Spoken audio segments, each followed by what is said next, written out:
The following is a conversation with Max Tegmark, his second time on the podcast. In fact, the previous conversation was episode number 1 of this very podcast.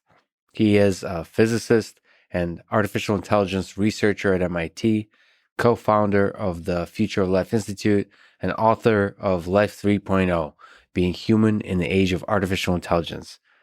He's also the head of a bunch of other huge, fascinating projects and has written a lot of different things that you should definitely check out.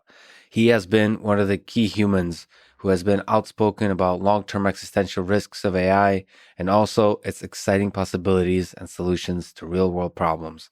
Most recently at the intersection of AI and physics, and also in re-engineering the algorithms that divide us by controlling the information we see and thereby creating bubbles and all other kinds of complex social phenomena that we see today.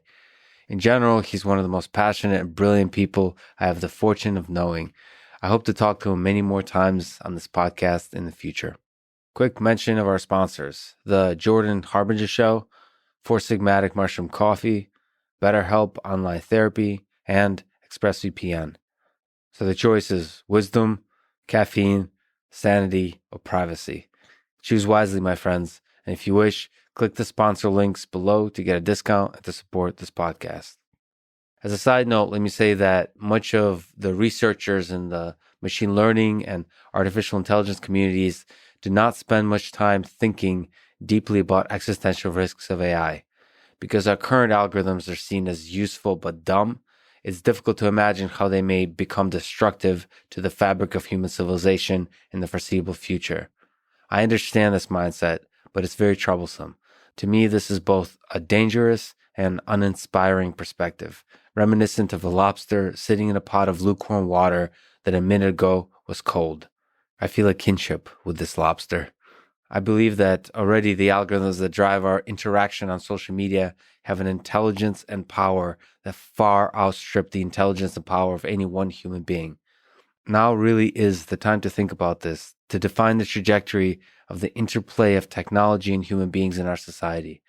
I think that the future of human civilization very well may be at stake over this very question of the role of artificial intelligence in our society. If you enjoy this thing, subscribe on YouTube, review it on Apple Podcasts, follow on Spotify, support on Patreon, or connect with me on Twitter at Lex Friedman. As usual, I'll do a few minutes of ads now and no ads in the middle. I tried to make these interesting, but I give you timestamps, so if you skip, please still check out the sponsors by clicking the links in the description. It is, in fact, the best way to support this podcast. This episode is sponsored by the Jordan Harbinger Show. Go to jordanharbinger.com/Lex. Subscribe to it, listen, you won't regret it. I've been binging on this podcast for the entirety of 2020. Jordan is a great interviewer. He gets the best out of his guests, dives deep, calls them out when it's needed, and makes the whole thing fun to listen to. He has interviewed Kobe Bryant, Mark Cuban, Neil deGrasse Tyson, Garry Kasparov, and many more. Perhaps more importantly, he is unafraid of addressing challenging, even controversial topics with thought and grace. I especially like his Feedback Fridays episodes, where his combination of fearlessness and thoughtfulness is especially on display, touching topics of sex, corruption, mental disorders, hate, love, and everything in between. Again, go to jordanharbinger.com/Lex. It's how he knows I sent you. On that page, there's links to subscribe to the show on everywhere you listen to podcasts, including Apple Podcasts, Spotify.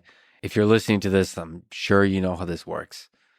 Oh, and if you like it, probably go give 5 stars to the show, leave a nice review, tell them I sent you. This show is also sponsored by the thing I currently really need, which is coffee. Four Sigmatic, the maker of delicious mushroom coffee and plant-based protein. I enjoy both. The coffee has lion's mane mushroom for productivity and chaga mushroom for immune support.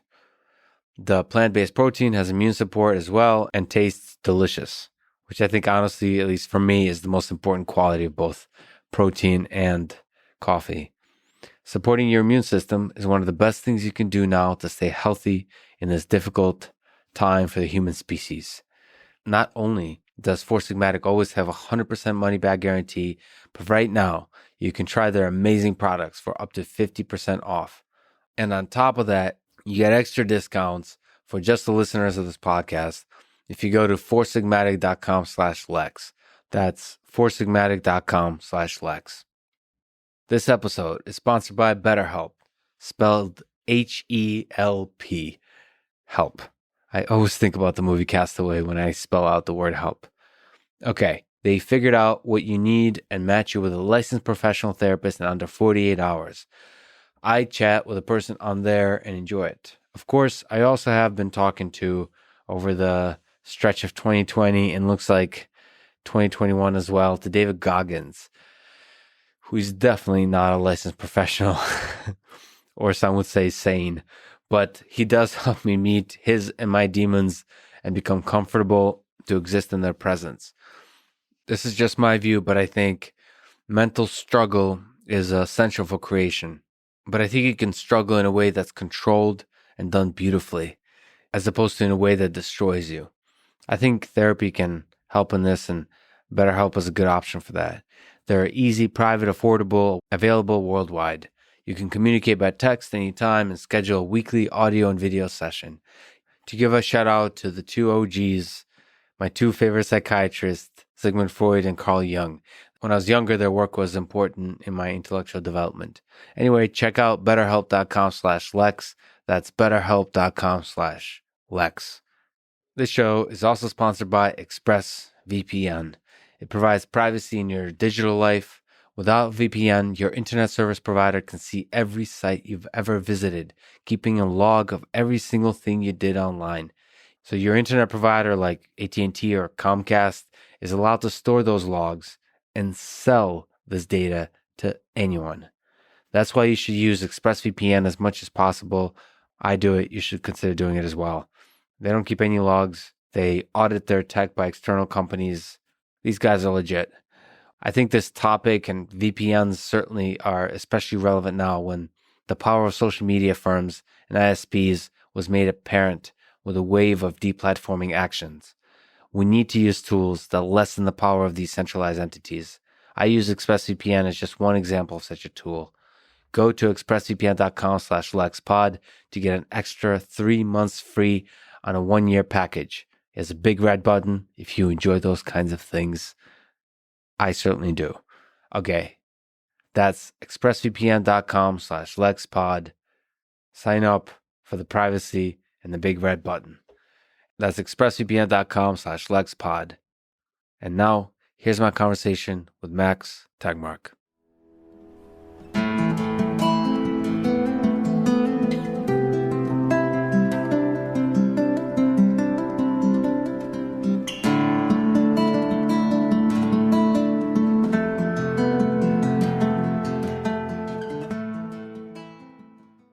So people might not know this, but you were actually episode number 1 of this podcast just a couple of years ago, and now we're back.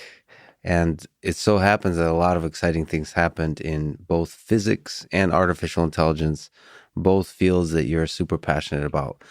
Can we try to catch up to some of the exciting things happening in artificial intelligence, especially in the context of the way it's cracking open the different problems of the sciences? Yeah, I'd love to, especially now as we start 2021 here. It's a really fun time to think about what were the biggest breakthroughs in AI, not the ones necessarily that media wrote about, but that really matter. And what does that mean for our ability to do better science? What does it mean for our ability to help people around the world? And what does it mean for new problems that they could cause if we're not smart enough to avoid them? So, what do we learn basically from this? Yes, absolutely. So one of the amazing things you're part of is the AI Institute for Artificial Intelligence and Fundamental Interactions. What's up with this institute? What are you working on? What are you thinking about? The idea is something I'm very on fire with, which is basically AI meets physics.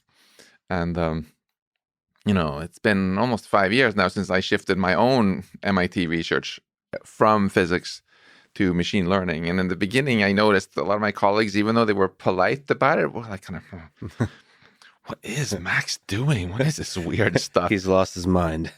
But then gradually, I together with some colleagues, were able to persuade more and more of the other professors in our physics department to get interested in this. And now we got this amazing NSF center, so for $20 million for the next 5 years, MIT and a bunch of neighboring universities here also.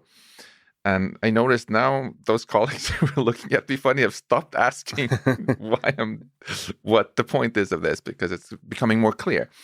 And I really believe that, of course, AI can help physics a lot to do better physics, but physics can also help AI a lot, both by building better hardware.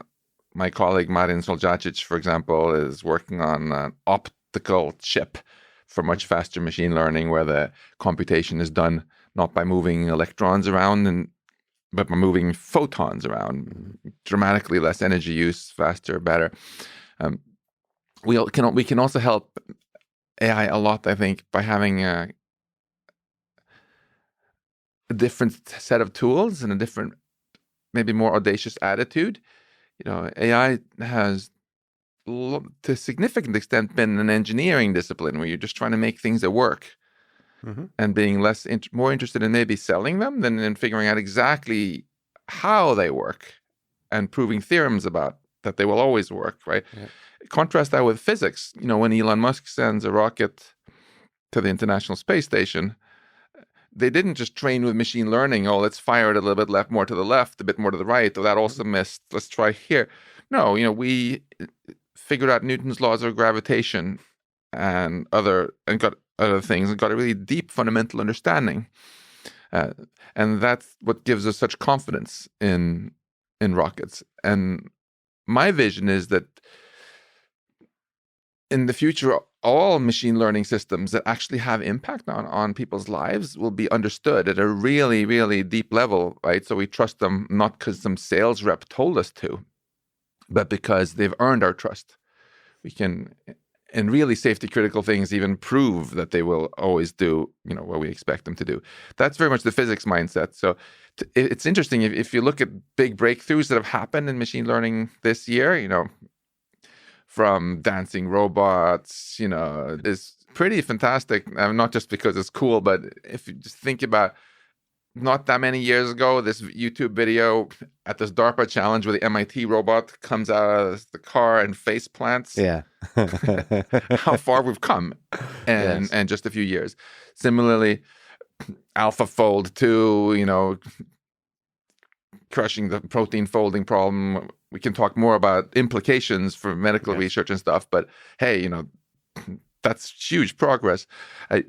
You can look at GPT-3 that can spout off English text, which sometimes really, really blows you away. Yeah. You can look at Google, at DeepMind's Mu0, which doesn't just kick our butt in Go and chess and shogi, but also in all these Atari games, and you don't even have to teach it the rules now. What all of those have in common is, besides being powerful, is we don't fully understand how they work. And that's fine if it's just some dancing robots, and the worst thing that can happen is they face plant, right? Or if they're playing Go, and the worst thing that can happen is that they make a bad move and lose the game, right? It's less fine if that's what's controlling your self-driving car or your nuclear power plant. And we've seen already that even though Hollywood had all these movies where they try to make us worry about the wrong things, like machines turning evil, the actual bad things that have happened with automation have not been machines turning evil. They've been caused by overtrust in things we didn't understand as well as we thought we did, right? Even very simple automated systems like what Boeing put into the 737 MAX, right? Yes. Killed a lot of people. Was it that little simple system was evil? Of course not. But we didn't understand it as well as we should have, right? And we trusted without understanding. Exactly. Hence the overtrust. We didn't even understand that we didn't understand, right? The humility is really at the core of being a scientist. I think step one, if you want to be a scientist, is don't ever fool yourself into thinking you understand things when you actually don't. Yes. Right? That's probably good advice for humans in general. I think humility in general can do us good. But in science, it's like so spectacular. Like, why did we have the wrong theory of gravity ever from Aristotle onward and close until like Galileo's time? Like, why would we believe something so dumb as that if I throw this water bottle, it's going to go up with constant speed until it realizes that its natural motion is down? It changes its mind. Because people just kind of assumed Aristotle was right. He's an authority. We understand that. Why did we believe things like that the sun is going around the earth? Why did we believe that time flows at the same rate for everyone until Einstein? Same exact mistake over and over again. We just weren't humble enough to acknowledge that we actually didn't know for sure. We assumed we knew, so we didn't discover the truth because we assumed there was nothing there to be discovered, right? There was something to be discovered about the 737 MAX. And if you had been a bit more suspicious and tested it better, we would have found it. And it's the same thing with most harm that's been done by automation so far, I would say. So I don't know if did you hear of a company called Knight Capital? No. So good. That means you didn't invest in them earlier. They deployed this automated trading system. Yes.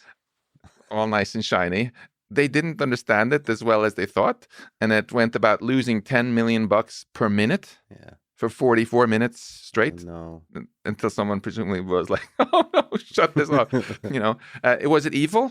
No, it was, again, misplaced trust, something they didn't fully understand, right? And there have been so many, even when people have been killed by robots, it's quite rare still, but in factory accidents, it's in every single case been not malice, just that the robot didn't understand that, hey, a human is different from an auto part or whatever. And so this is where I think there's so much opportunity for a physics approach, where you just aim for a higher level of understanding. And if you look at all these systems that we talked about, from reinforcement learning systems and dancing robots to all these neural networks that power GPT-3 and Go playing software and stuff, they're all basically black boxes. Much like, not so different from if you teach a human something, you have no idea how their brain works, right? Mm-hmm. Except the human brain, at least, has been error corrected during many, many centuries of evolution in a way that some of these systems have not, right? Yes. And my MIT research is entirely focused on demystifying this black box. Intelligible intelligence is my slogan. That's a good line. Intelligible intelligence. Yeah, it's that we shouldn't settle for something that seems intelligent, but it should be intelligible so that we actually trust it because we understand it, right? Like, again, Elon trusts his rockets because he understands Newton's laws and the thrust and how everything works. And let me tell you why. Can I tell you why I'm optimistic about this? Yes. I think we've made a bit of a mistake where some people still think that somehow we're never going to understand neural networks. And we're just going to have to learn to live with this. It's this very powerful black box. Basically, for those who haven't spent time building their own, it's super simple what happens inside. You send in a long list of numbers, and then you do a bunch of operations on them, multiply by matrices, et cetera, and some other numbers come out. That's the output of it. And then there are a bunch of knobs you can tune. And when you change them, it affects the computation, the input-output relation. And then you just give the computer some definition of good, and it keeps optimizing these knobs until it performs as good as possible. And often you go like, wow, that's really good. This robot can dance. Or this machine is beating me at chess now. And in the end, you have something which, even though you can look inside it, you have very little idea of how it works. You can print out tables of all the millions of parameters in there. Is it crystal clear now how it's working? No, of course not, right? So many of my colleagues seem willing to settle for that. And I'm like, no, that's like the halfway point. Some have even gone as far as sort of guessing that the mystery, the inscrutability of this is where some of the power comes from, and some sort of mysticism. I think that's total nonsense. I think the real power of neural networks comes not from inscrutability, but from differentiability. And what I mean by that is simply that the output changes only smoothly if you tweak your knobs. And then you can use all these powerful methods we have for optimization in science. We can just tweak them a little bit and see, did that get better or worse? That's the fundamental idea of machine learning. that the machine itself can keep optimizing until it gets better. Suppose you wrote this an algorithm instead in Python or some other programming language, and then what the knobs did was they just changed random letters in your code. Mm-hmm. Mm-hmm. Now it would just epically fail, right? You change one thing, and instead of saying print, it says psint. Syntax error. You don't even know, was that for the better or for the worse, right? This to me is this is what I believe is the fundamental power of neural networks. And just to clarify, the changing of the different letters in a program would not be a differentiable process. It would make it an invalid program, typically, and then you wouldn't even know if you changed more letters if it would make it work again, right? So that's the magic of neural networks. The inscrutability, the differentiability, that every setting of the parameters is a program, and you can tell is it better or worse, right? And so you don't like the poetry of the mystery of neural networks as the source of its power? I generally like poetry, but not in this case. It's so misleading, and it above all, it shortchanges us. It makes us underestimate the good things we can accomplish. Because so what we've been doing in my group is basically step one: train the mysterious neural network to do something well. Mm-hmm. And then step two, do some additional AI techniques to see if we can now transform this black box into something equally intelligent that you can actually understand. So, for example, I'll give you one example, this AI Feynman project that we just published, right? So we took the 100 most famous or complicated equations from one of my favorite physics textbooks. In fact, the one that got me into physics in the first place, the Feynman lectures on physics. And so you have a formula, maybe it has, what goes into the formula is 6 different variables, and then what comes out is 1. So then you can make like a giant Excel spreadsheet with 7 columns. Mm-hmm. You put in just random numbers for the 6 columns for those 6 input variables, and then you calculate with the formula the 7th column, the output. So maybe it's like the force equals, in the last column, some function of the other. And now the task is, okay, if I don't tell you what the formula was, can you figure that out from looking at my spreadsheet I gave you? Yes. This problem is called symbolic regression. Mm-hmm. If I tell you that the formula is what we call a linear formula, so it's just that the output is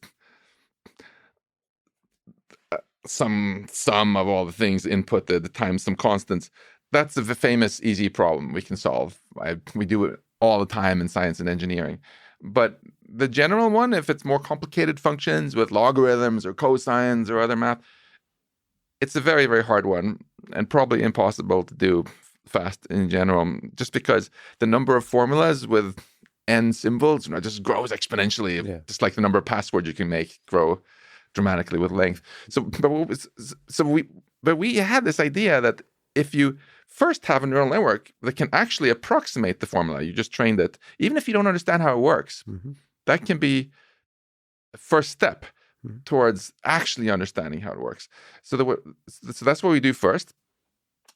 And then we study that neural network now and put in all sorts of other data that wasn't in the original training data and use that to discover simplifying properties of the formula.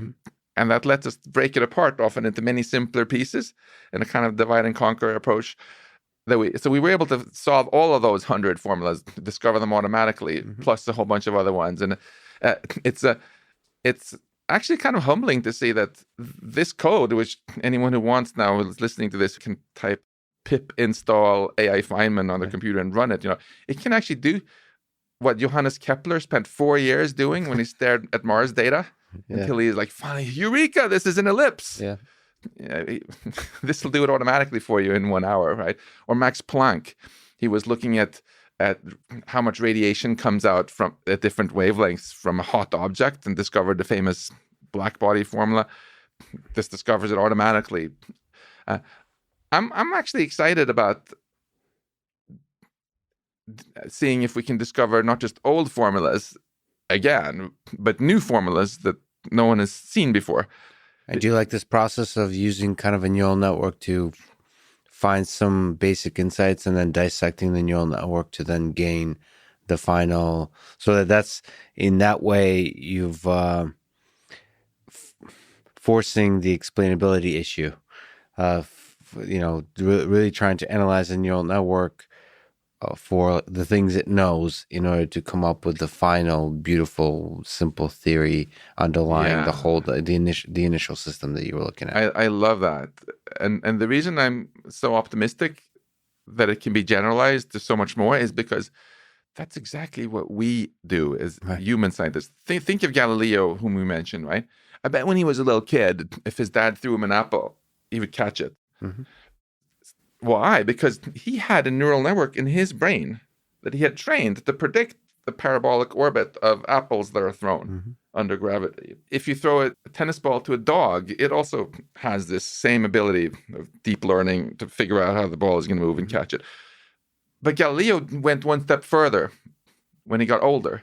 He went back and was like, wait a minute. I can write down a formula for this. Y equals x squared, a parabola. And he helped revolutionize physics as we know it, right? So there was a basic neural network in there from childhood that captured like the experiences of observing different kinds of trajectories, and then he was able to go back in with another extra little neural network and analyze all those experiences and be like, wait a minute, there's a deeper rule here. Exactly. He was able to distill out in symbolic form what that complicated black box neural network was doing, right? Not only did the formula he got ultimately become more accurate, and similarly, this is how Newton got Newton's laws, which is why Elon can send rockets to the space station now, right? So it's not only more accurate, but it's also simpler, much simpler, and it's so simple that we can actually describe it to our friends and each other, right? We've talked about it just in the context of physics now, but hey, isn't this what we're doing when we're talking to each other also? We go around with our neural networks, just like dogs and cats and chipmunks and blue jays, and we experience things in the world. But then we humans do this additional step on top of that, where we then distill out certain high-level knowledge that we've extracted from this in a way that we can communicate it to each other in a symbolic form, in English, in this case, right? So if we can do it, and we believe that we are information processing entities, then we should be able to make machine learning that does it also. Well, do you think the entire thing could be learning? Because this dissection process, like for AI Feynman, the secondary stage feels like something like reasoning, and the initial step feels like more like the more basic kind of differentiable learning. Do you think the whole thing could be differentiable learning? Do you think the whole thing could be basically neural networks on top of each other? It's like turtles all the way down. Could it be neural networks all the way down? I mean, that's a really interesting question. We know that in your case, it is neural networks all the way down, because that's all you have in your skull as a bunch of neurons doing their thing, right? Yeah. But if you ask the question more generally, what algorithms are being used in your brain, right? I think it's super interesting to compare. I think we've gotten a little bit backwards historically, because we humans first discovered good old-fashioned AI, the logic-based AI that we often call GoFi for good old-fashioned AI. And then more recently, we did machine learning because it required bigger computers. So we had to discover it later. So we think of machine learning with neural networks as the modern thing and the logic-based AI as the old-fashioned thing. But if you look at evolution on Earth, right, it's actually been the other way around. I would say that, for example, an eagle has a better vision system than I have using, and dogs are just as good at casting tennis balls as I am. All this stuff, which is done by training a neural network and not interpreting it in words, is something so many of our animal friends can do, at least as well as us, right? Mm-hmm. What is it that we humans can do that the chipmunks and the eagles cannot? It's more to do with this logic-based stuff, right? Where we can extract out information in symbols, in language, and now even with equations if you're a scientist, right? Mm-hmm. So basically what happened was, first we built these computers that could multiply numbers real fast and manipulate symbols, and we felt they were pretty dumb. And then we made neural networks that can see as well as a cat can and do a lot of this inscrutable black box neural networks. what we humans can do also is put the two together in a useful way. Yes. So artificial in our own brain. Yes, in our own brain. So if we ever want to get artificial general intelligence that can do all jobs as well as humans can, right? Then that's what's going to be required to be able to combine the neural networks with symbolic, combine the old AI with the new AI in a good way. We do it in our brains. And there seems to be basically two strategies I see in industry now. One scares the heebie-jeebies out of me, and the other one I find much more encouraging. Okay, which one? Can we break them apart? Which of the two? The one that scares the heebie-jeebies out of me is this attitude that we're just going to make ever bigger systems that we still don't understand until they can be as smart as humans.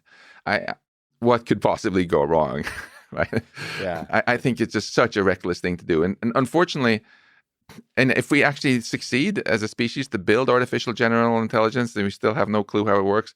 I think at least 50% chance we're going to be extinct before too long. It's just going to be an utter epic own goal. So it's that 44-minute losing money problem, or like the paperclip problem, like where we don't understand how it works, and it just in a matter of seconds runs away in some kind of direction that's going to be very problematic. Even long before you have to worry about the machines themselves somehow deciding to do things, and to us, that we have to worry about people using machines that are short of AGI in power to do bad things. I mean, just take a moment, and if anyone who's not worried particularly about advanced AI, just take 10 seconds and just think about your least favorite leader on the planet right now. Don't tell me who it is. I want to keep this apolitical, but just see the face in front of you, that person, for 10 seconds. Yes. Now imagine that person has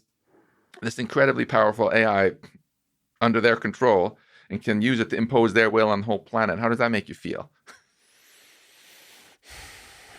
Yeah. So can we break that apart just briefly? For the 50% chance that we'll run into trouble with this approach, do you see the bigger worry in that leader or humans using the system to do damage? Or are you more worried, and I think I'm in this camp, more worried about like accidental, unintentional destruction of everything? So like humans trying to do good, and like in a way where everyone agrees it's kind of good.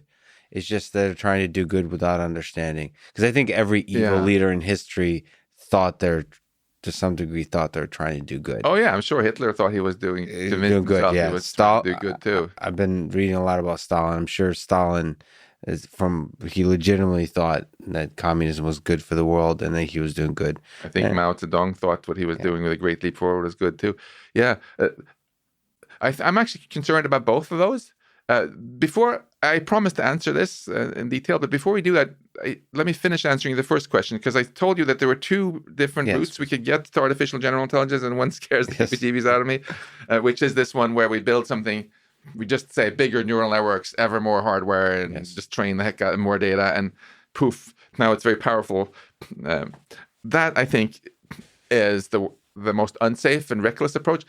The alternative to that is the intelligible intelligence approach instead, where we say neural networks is just a tool to like for the first step to get the intuition, but then we're going to spend also serious sources on other AI techniques for demystifying this black box and figuring out what's it actually doing, so we can convert it into something that's equally intelligent, but that we actually understand what it's doing. Mm-hmm. Maybe we can even prove theorems about it, that like this car here will never be hacked when it's driving, because here's a proof.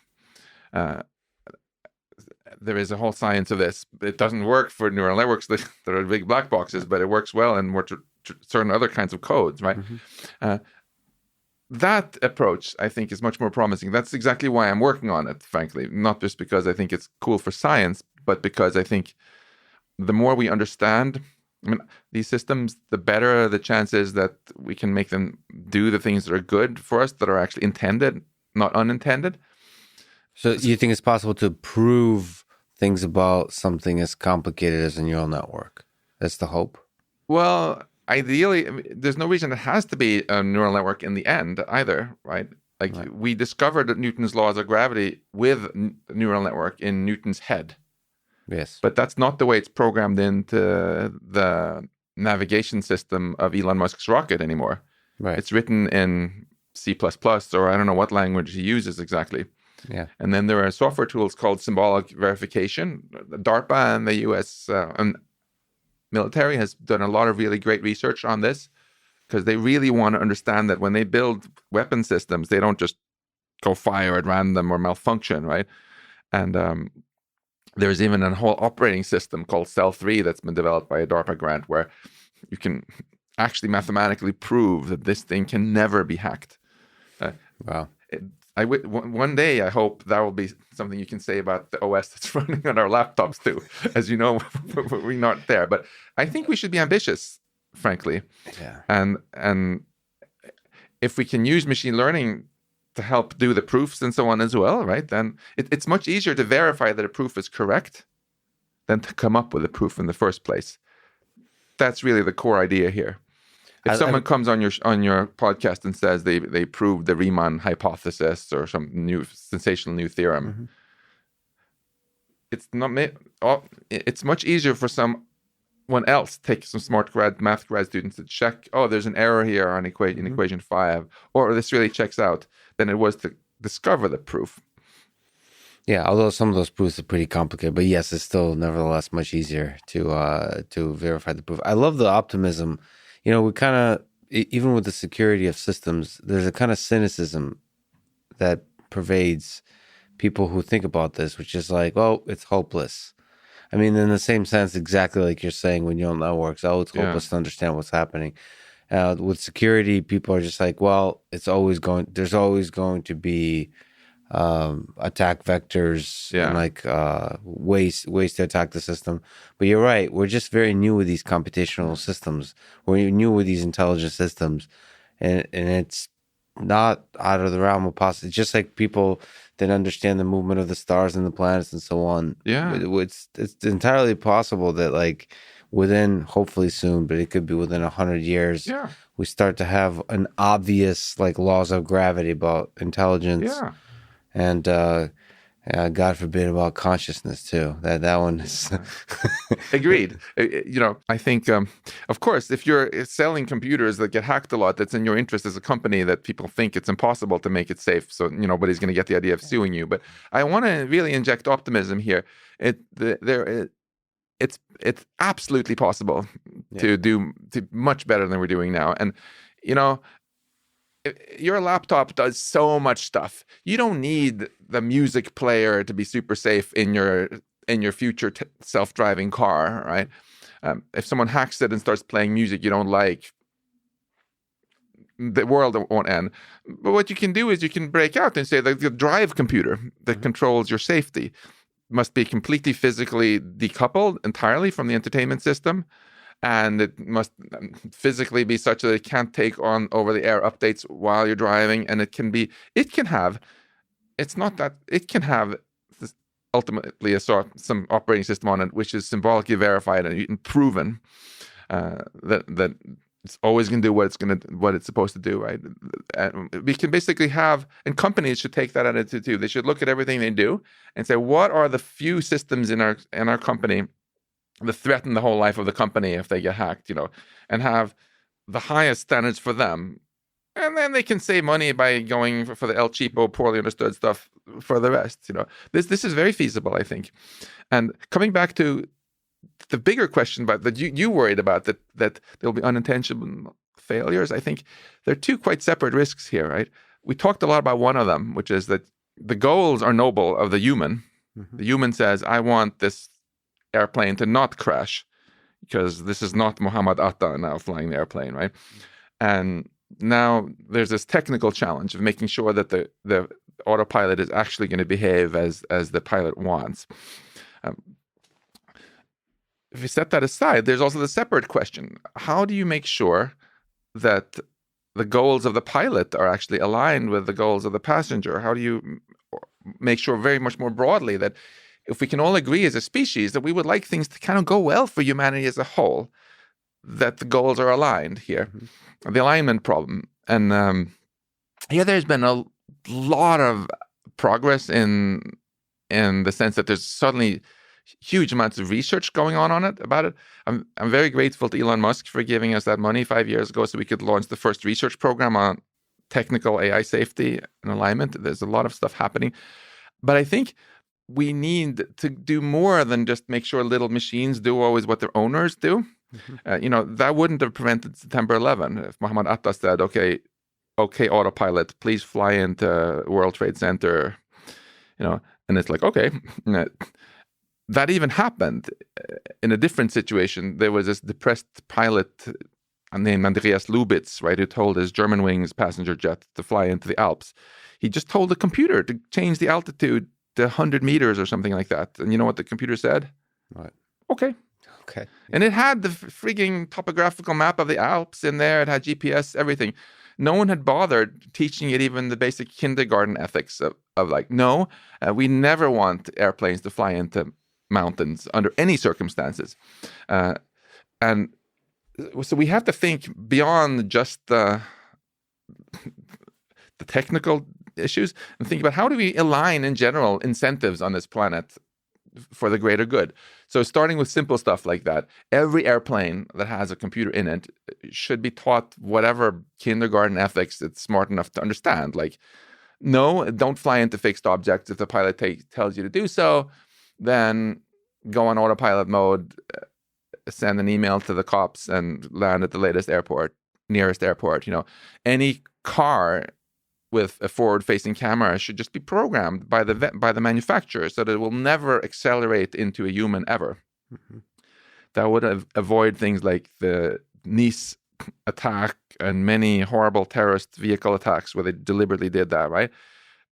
This was not some sort of thing, U.S. and China, different views on. No, there was not a single car manufacturer in the world, right, who wanted the cars to do this. They just hadn't thought to do the alignment. And if you look at more broadly problems that happen on this planet, the vast majority have to do with poor alignment. I mean, think about, let's go back really big, because I know you're so good at that. Big, yeah. So long ago in evolution, we had these genes. Yeah. And they wanted to make copies of themselves. That's really all they cared about.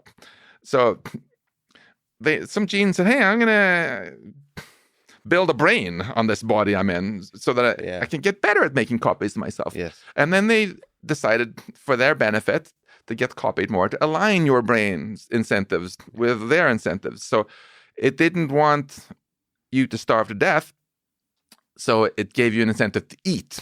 Yes. And it wanted you to make copies of the genes. So it gave you incentive to fall in love and do all sorts of naughty things to make copies of itself, right? Yeah. So that was successful value alignment done on the genes. They created something more intelligent than themselves, but they made sure to try to align the values. But then something went a little bit wrong against the idea of what the genes wanted, because a lot of humans discovered, hey, we really like this business about sex that the genes have made us enjoy, but we don't want to have babies right now. Yeah. So we're going to hack the genes and use birth control. Yeah. And I really feel like drinking a Coca-Cola right now, but I don't want to get a potbelly, so I'm going to drink Diet Coke. We have all these things we've figured out because we're smarter than the genes, how we can actually subvert their intentions. So it's not surprising that we humans now, when we're in the role of these genes, creating other non-human entities with a lot of power, have to face the same exact challenge. How do we make other powerful entities have incentives that are aligned with ours, and so they won't hack them? Corporations, for example, right? We humans decided to create corporations because it can benefit us greatly. Now, all of a sudden, there's a supermarket. I can go buy food there. I don't have to hunt. Awesome. And then to make sure that this corporation would do things that were good for us and not bad for us, we created institutions to keep them in check. Like if the local supermarket sells poisonous food, then the owners of the supermarket have to spend some years reflecting behind bars, right? Yes. So we created incentives to align them. But of course, just like we were able to see through this thing and you defend, well, birth control, if you're a powerful corporation, you also have an incentive to try to hack the institutions that are supposed to govern you, because you ultimately, as a corporation, have an incentive to maximize your profit, just like you have an incentive to maximize the enjoyment your brain has, not for your genes. So if they can figure out a way of bribing regulators, then they're going to do that. In the US, we kind of caught on to that and made laws against corruption and bribery. Then in the late 1800s, Teddy Roosevelt realized that no, we were still being kind of hacked because the Massachusetts railroad companies had like a bigger budget than the state of Massachusetts, and they were doing a lot of very corrupt stuff. So he did the whole trust busting thing to try to align these other non-human entities, the companies, again, more with the incentives of Americans as a whole. But it's not surprising, though, that this is a battle you have to keep fighting. Now we have even larger companies than we ever had before. And of course, they're going to try to, again, subvert the institutions. Not because, I think people make a mistake of getting all too thinking about things in terms of good and evil, like arguing about whether corporations are good or evil, or whether robots are good or evil. A robot isn't good or evil. It's a tool, and you can use it for great things like robotic surgery, or for bad things. And a corporation also is a tool, of course. And if you have good incentives to the corporation, it'll do great things like start a hospital or a grocery store. If you have really bad incentives, then it's going to start maybe marketing addictive drugs to people, and you'll have an opioid epidemic, right? It's all about, we should not make the mistake of getting into some sort of fairy tale good evil thing about corporations or robots. We should focus on putting the right incentives in place. My optimistic vision is that if we can do that, then we can really get good things. We're not doing so great with that right now, either on AI, I think, or on other intelligent non-human entities like big companies. Right? We just have a new Secretary of Defense who's going to start up now in the Biden administration, who was an active member of the board of Raytheon, for example. Yeah. So I have nothing against Raytheon. I'm not a pacifist, but there's an obvious conflict of interest if someone is in the job where they decide who's they're going to contract with. And I think somehow we have, maybe we need another Teddy Roosevelt to come along again and say, hey, we want what's good for all Americans, and we need to go do some serious realigning again of the incentives that we're giving to these big companies. And then we're going to be better off. It seems that naturally with human beings, just like you beautifully described the history of this whole thing, of it all started with the genes, and they're probably pretty upset by all the unintended consequences that happened since. But it seems that it kind of works out. Like, it's in this collective intelligence that emerges at the different levels. It seems to find, sometimes last minute, a way to realign the values or keep the values aligned. It's almost it finds a way. Like different leaders, different humans pop up all over the place that reset the system. Do you have an explanation why that is? Or is that just survivor bias? And also, is that different, somehow fundamentally different than with the AI systems, where you're no longer dealing with something that was a direct, maybe companies are the same, a direct byproduct of the evolutionary process? I think there is one thing which has changed. That's why I'm not all optimistic. That's why I think there's about a 50% chance if we take the dumb route with artificial intelligence that humanity will be extinct in this century. First, just the big picture. Yeah, companies need to have the right incentives. Even governments, right? We used to have governments. Usually, there were just some king, who was the king because his dad was the king, and then there were some benefits of having this powerful kingdom or empire of any sort, because then it could prevent a lot of local squabbles. So at least everybody in that region would stop warring against each other, and their incentives of different cities in the kingdom became more aligned, right? That was the whole selling point. Harari, Noah Yuval Harari has a beautiful piece on how empires were collaboration enablers, and then Harari says, invented money for that reason, so we could have better alignment and we could do trade even with people we didn't know. So this sort of stuff has been playing out since time immemorial, right? What's changed is that it happens on ever larger scales, right? The technology keeps getting better because science gets better. So now we can communicate over larger distances, transport things fast over larger distances, and so the entities get ever bigger, but our planet is not getting bigger anymore.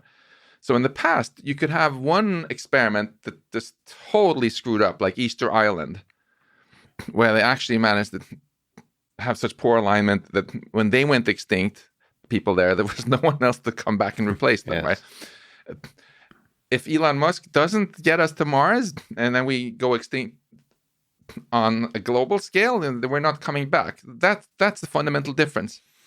And that's a mistake I would rather we don't make for that reason. In the past, of course, history is full of fiascos, right? But it was never the whole planet. And then, now there's this nice uninhabited land here. Some other people could move in and organize things better. This is different. The second thing, which is also different, is that technology gives us so much more empowerment, right? Both to do good things and also to screw up. In the Stone Age, even if you had someone whose goals were really poorly aligned, like maybe he was really pissed off because his Stone Age girlfriend dumped him and he just if he wanted to like kill as many people as he could, how many could he really take out with a rock and a stick before he was overpowered, right? Right. Just handful, right? Yeah. Now, with today's technology, if we have an accidental nuclear war between Russia and the US, which we almost have about a dozen times, and then we have a nuclear winter, it could take out 7 billion people or 6 billion people, or we don't know. So the scale of the damage is bigger that we can do. And if there's obviously no law of physics that says that technology will never get powerful enough that we could wipe out our species entirely. That would just be fantasy to think that science is somehow doomed to not get more powerful than that, right? And it's not at all unfeasible in our lifetime that someone could design a designer pandemic which spreads as easily as COVID, but just basically kills everybody. We already had smallpox. It killed 1/3 of everybody who got it. What do you think of here's an intuition, maybe it's completely naive and this optimistic intuition I have, which it seems, and maybe it's a biased experience that I have, but it seems like the most brilliant people I've met in my life all are really like fundamentally good human beings, and not like naive good, like they really want to do good for the world in a way that, well, maybe is aligned to my sense of what good means. And so I have a sense that the people that will be defining the very cutting edge of technology, there will be much more of the ones that are doing good versus the ones that are doing evil. So the race, I'm optimistic on us always like last minute coming up with a solution. So if there's an engineered pandemic that has the capability to destroy most of the human civilization, it feels like to me, either leading up to that, before, or as it's going on, there will be we're able to rally the collective genius of the human species. I could tell by your smile that you're at least some percentage doubtful, but could that be a fundamental law of human nature, that evolution only creates like karma is beneficial, good is beneficial, and therefore we'll be all right? I hope you're right. I would love it if you're right, if there's some sort of law of nature that says that we always get lucky in the last second because of karma. But I prefer not playing it so close and gambling on that. And I think, in fact, I think it can be dangerous to have too strong faith in that, because it makes us complacent. Like if someone tells you never have to worry about your house burning down, then you're not going to put in a smoke detector, because why would you need to, right? Even if it's sometimes very simple precautions, we don't take them. If we're like, oh, the government is going to take care of everything for us, I can always trust my politicians. We abdicate our own responsibility. I think it's a healthier attitude to say, yeah, maybe things will work out. Maybe I'm actually going to have to myself step up and take responsibility. And the stakes are so huge. I mean, if we do this right, we can develop all this ever more powerful technology and cure all diseases and create a future where humanity is healthy and wealthy for not just the next election cycle, but like billions of years throughout our universe. That's really worth working hard for, and not just, sitting and hoping for some sort of fairy tale karma. Well, I just mean, so you're absolutely right. From the perspective of the individual, like for me, like the primary thing should be to take responsibility and to build the solutions that your skill set allows to build. Which is a lot. I think we underestimate often very much how much good we can do. Right. If you or anyone listening to this is completely confident that our government would do a perfect job on handling any future crisis with engineered pandemics or future AI, I ask you to reflect a bit on what actually happened in 2020. And do you feel that the government, by and large around the world, has handled this flawlessly? That's a really sad and disappointing reality that hopefully is a wake-up call for everybody. For the scientists, for the engineers, for the researchers in AI especially. It was disappointing to see how inefficient we were at at collecting the right amount of data in a privacy-preserving way, and spreading that data and utilizing that data to make decisions, all that kind of stuff. Yeah, I think when something bad happens to me, I made myself a promise many years ago that I would not be a whiner. So when something bad happens to me, of course it's you have to process the disappointment, but then I try to focus on what did I learn from this that can make me a better person in the future. And there's usually something to be learned when I fail. And I think we should all ask ourselves, what can we learn from the pandemic about how we can do better in the future? And you mentioned there's a really good lesson. We were not as resilient as we thought we were. And we were not as prepared, maybe, as we wish we were. You can even see very stark contrasts around the planet. South Korea, right? They have over 50 million people. Do you know how many deaths they have from COVID last time I checked? No. It's about 500. Why is that? Well, the short answer is that they had prepared. They were incredibly quick to get on it with very rapid testing and contact tracing and so on, which is why they never had more cases than they could contact trace effectively, right? Mm-hmm. They never even had to have the kind of big lockdowns we had in the West. Mm-hmm. But the deeper answer to it's not just the Koreans are just somehow better people. The reason I think they were better prepared was because they had already had a pretty bad hit from the SARS pandemic. Mm-hmm. Or which never became a pandemic, something like 17 years ago, I think. Mm-hmm. So it's kind of fresh memory that, we need to be prepared for pandemics. So they were, right? And so maybe this is a lesson here for all of us to draw from COVID, that rather than just wait for the next pandemic or the next problem with AI getting out of control or anything else, maybe we should just actually set aside a tiny fraction of our GDP to have people very systematically do some horizon scanning and say, okay, what are the things that could go wrong?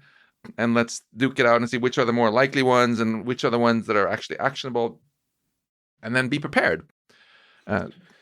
So one of the observations as one little ant/human that I am of disappointment is the political division over information that has been observed, that I observed this year. That it seemed the discussion was less about what happened and understanding what happened deeply, and more about there's different truths out there, and it's like an argument, my truth is better than your truth, and it's like red versus blue or different. Like it was like this ridiculous discourse that doesn't seem to get at any kind of notion of the truth. It's not like some kind of scientific process. Even science got politicized in ways that's very heartbreaking to me.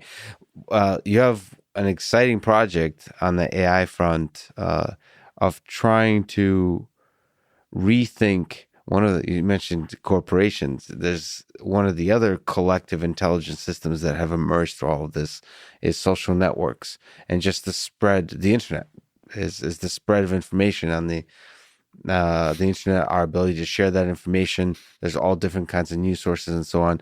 And so you said, like, let's from first principles, let's rethink how we think about the news, how we think about information.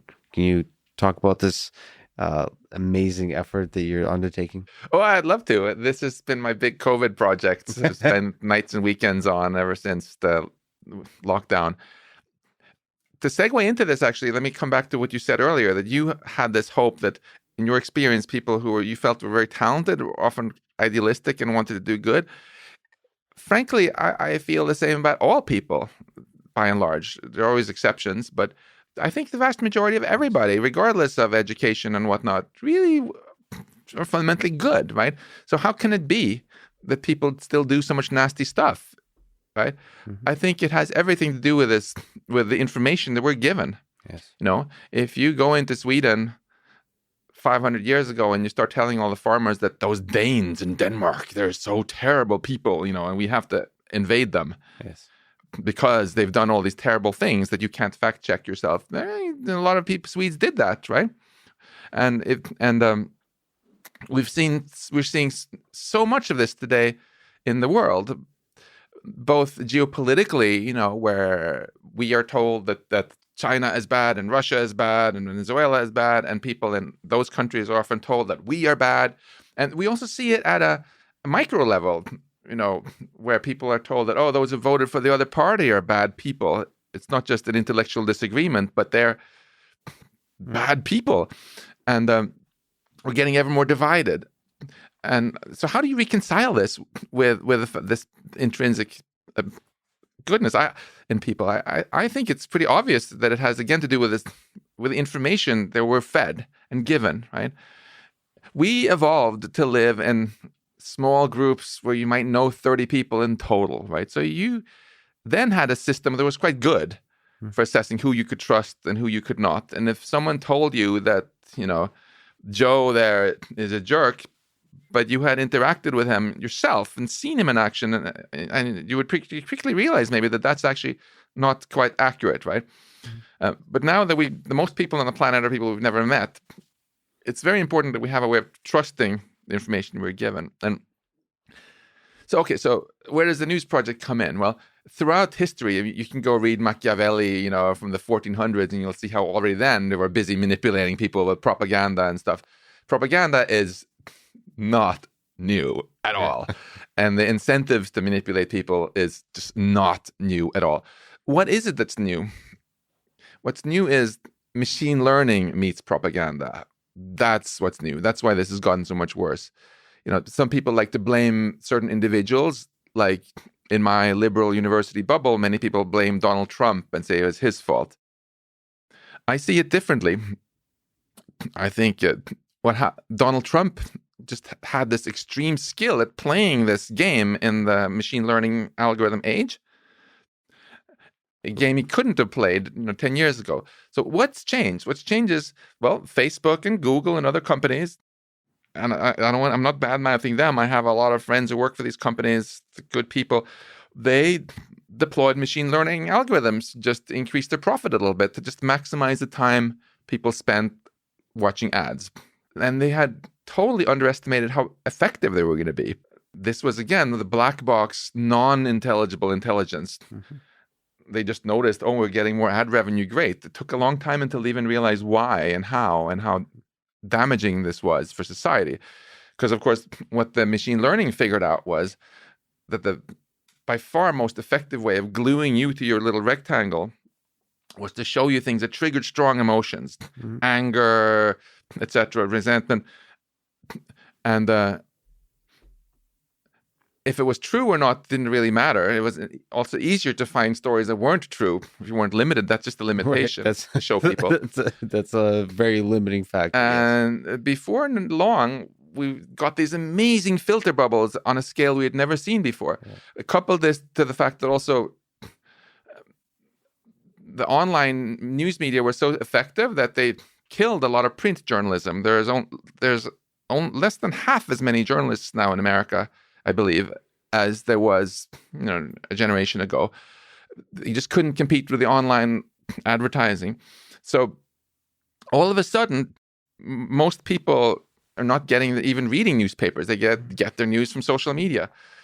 And most people only get news in their little bubble. So along comes now some people like Donald Trump who figured out, among the first successful politicians to figure out how to really play this new game and become very, very influential. But I think Donald Trump was a simp. Well, he took advantage of it. He didn't create the fundamental conditions were created by machine learning taking over the news media.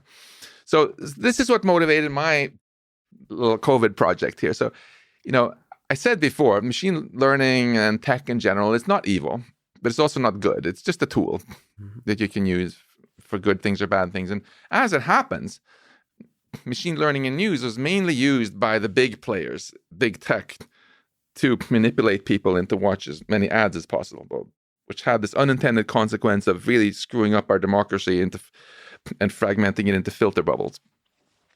So I thought, well, machine learning algorithms are basically free.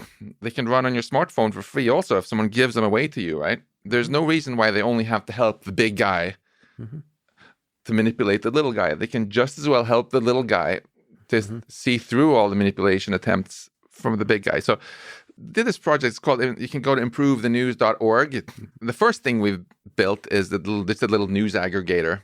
Looks a bit like Google News, except it has these sliders on it to help you break out of your filter bubble. So if you're reading, you can click and go to your favorite topic. And then if you just slide the left-right slider all the way over to the left. There's two sliders, right? Yeah. There's the most obvious one is the one that has left-right labeled on it. You go to the left, you get one set of articles, you go to the right, you see a very different truth appearing. Oh, that's literally left and right on the political spectrum. On the political spectrum. Yeah, so if you're reading about immigration, for example, it's very, very noticeable. And I think step one, always, if you want to not get manipulated, is just to be able to recognize the techniques people use. So it's very helpful to just see how they spin things on the two sides. I think many people are under the misconception that the main problem is fake news. It's not. I had an amazing team of MIT students where we did an academic project to use machine learning to detect the main kinds of bias over the summer. And yes, of course, sometimes there's fake news where someone just claims something that's false, right? Like, oh, Hillary Clinton just got divorced or something. Yes. But what we see much more of is actually just omissions. If you go to, there's some stories which just won't be mentioned by the left or the right because it doesn't suit their agenda. And then they'll instead mention other ones very, very, very much. So, for example, we've had a number of stories about the Trump family's financial dealings. And then there's been a bunch of stories about the Biden family's, Hunter Biden's financial dealings, right? Surprise, surprise, they don't get equal coverage on the left and the right. Right. One side loves to cover the Hunter Biden stuff, and one side loves to cover the Trump. You can never guess which is which, right? But the great news is if you're a normal American citizen and you dislike corruption in all its forms, then slide, you can just look at both of sides, and you'll see all the corruption, those political corruption stories. It's really liberating to just take in the both sides, the spin on both sides. It somehow unlocks your mind to think on your own, to realize that I don't know. It's the same thing that was useful, right, in the Soviet Union times for when everybody was much more aware that they're surrounded by propaganda. Right? It's so interesting what you're saying, actually. So Noam Chomsky, used to be our MIT colleague, once said that propaganda is to democracy what violence is to totalitarianism. And what he means by that is, if you have a really totalitarian government, you don't need propaganda. Right. People will do what you want them to do anyway, out of fear, right? Yes. But otherwise, you need propaganda. So I would say actually that the propaganda is much higher quality in democracies, much more believable. And it's That's really brilliant. It's really striking when I talk to colleagues, science colleagues like from Russia and China and so on. I notice they are actually much more aware of the propaganda in their own media than many of my American colleagues are about the propaganda in Western media. That's brilliant. That means the propaganda in the Western media is just better. Yes. That's so Everything brilliant. is better in the West, even the propaganda. Man. But there's That's good. But once you realize that, you realize there's also something very optimistic there that you can do about it, right? Because first of all, omissions, as long as there's no outright censorship, you can just look at both sides and pretty quickly piece together a much more accurate idea of what's actually going on, right?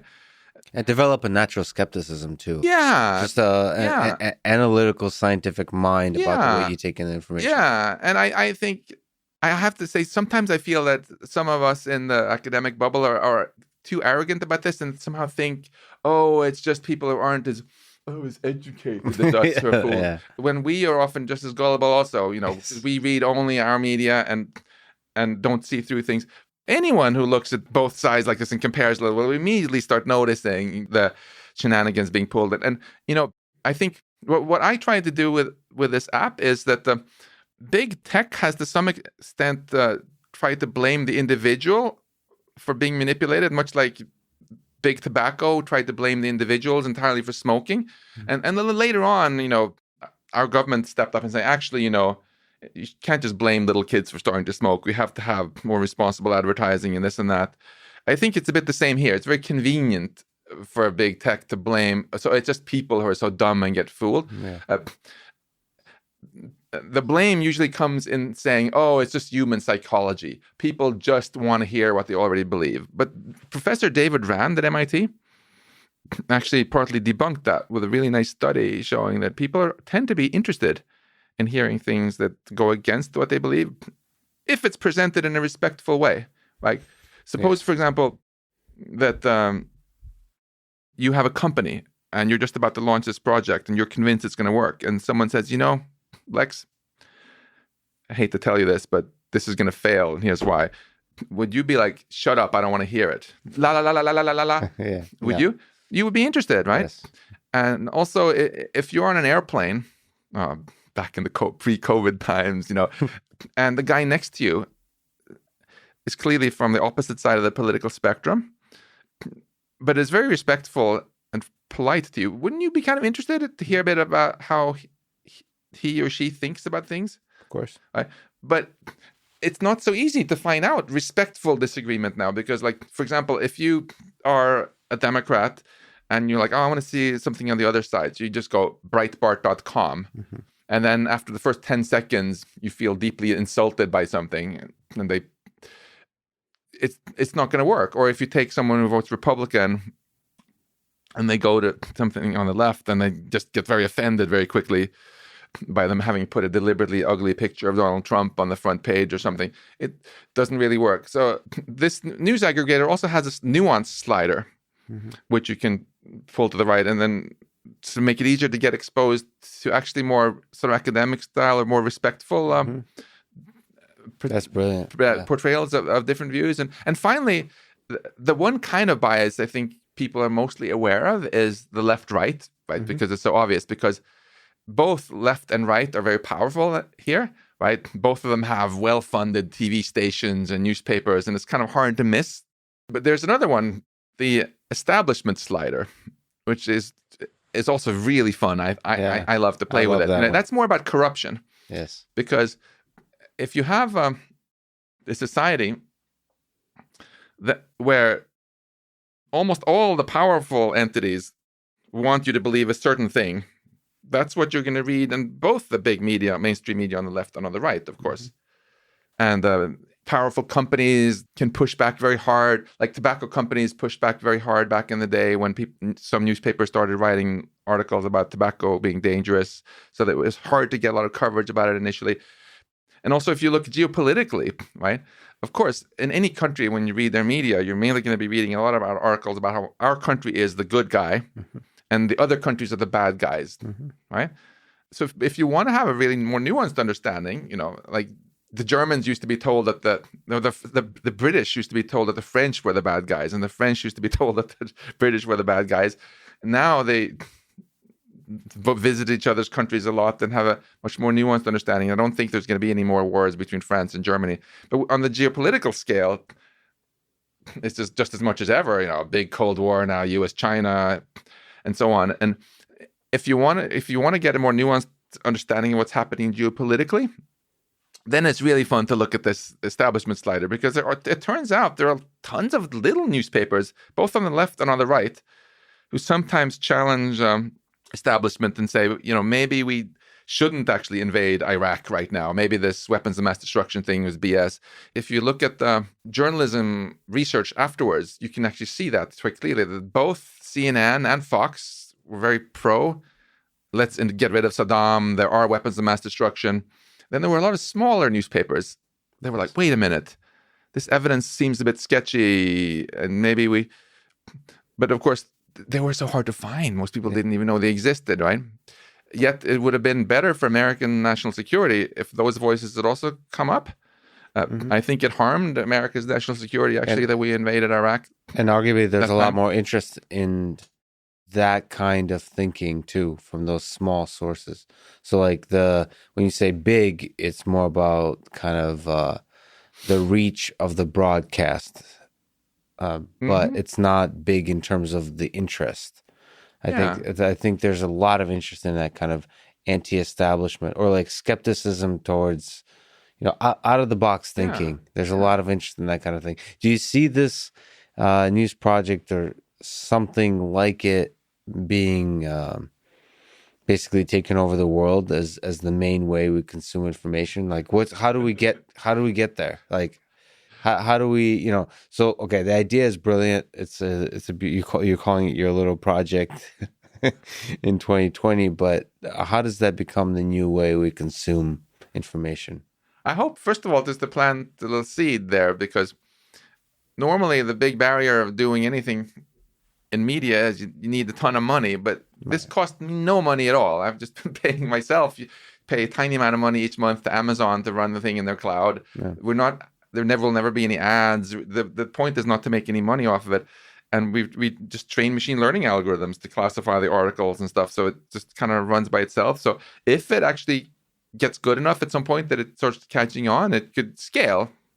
And if other people carbon copy it and make other versions that are better, that's the more the merrier.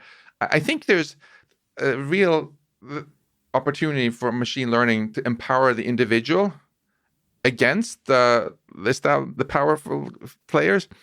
It's, as I said in the beginning here, it's been mostly the other way around so far, that the big players have the AI and then they tell people this is the truth, this is how it is. But it can just as well go the other way around. And when the internet was born, actually, a lot of people had this hope that maybe this will be a great thing for democracy, make it easier to find out about things.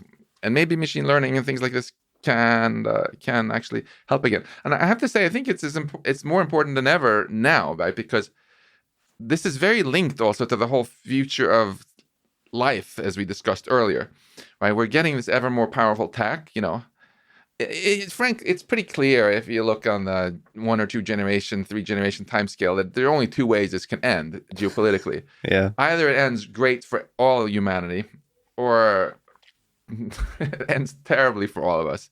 There's really no in between.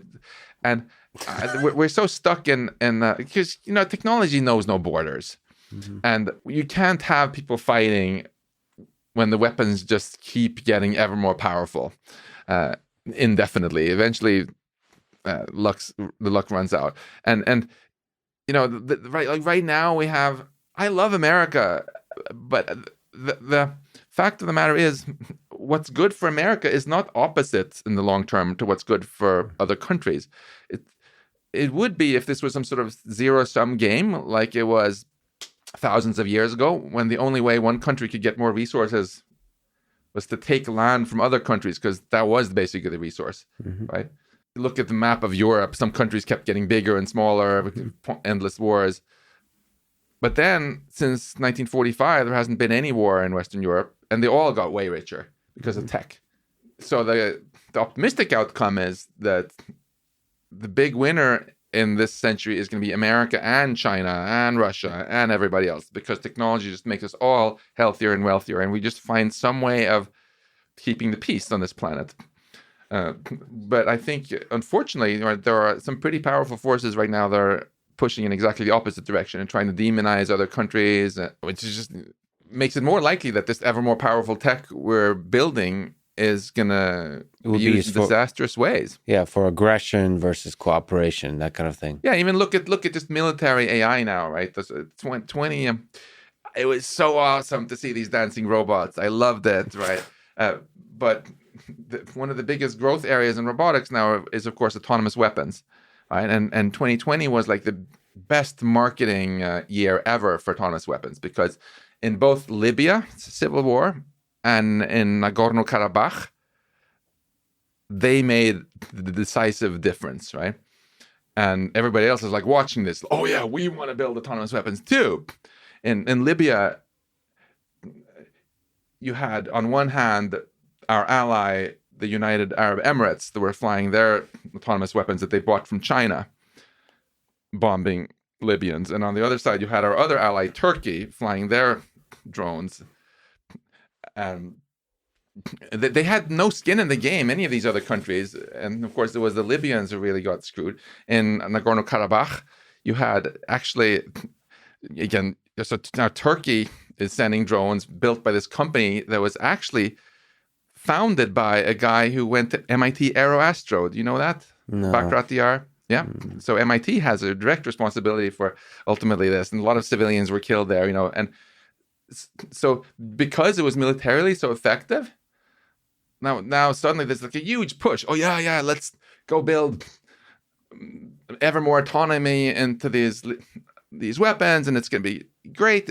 And I think actually people who are obsessed about some sort of future Terminator scenario right now should start focusing on the fact that we have two much more urgent threats happening from machine learning. One of them is the whole destruction of democracy that we've talked about now, yes. where our flow of information is being manipulated by machine learning. And the other one is that right now, this is the year when the big arms race out of control arms race in lethal autonomous weapons is going to start, or it's going to stop. So you have a sense that there is, like 2020 was a instrumental catalyst for the race for the autonomous weapons race. Yeah, because it was the first year when they proved decisive in the battlefield.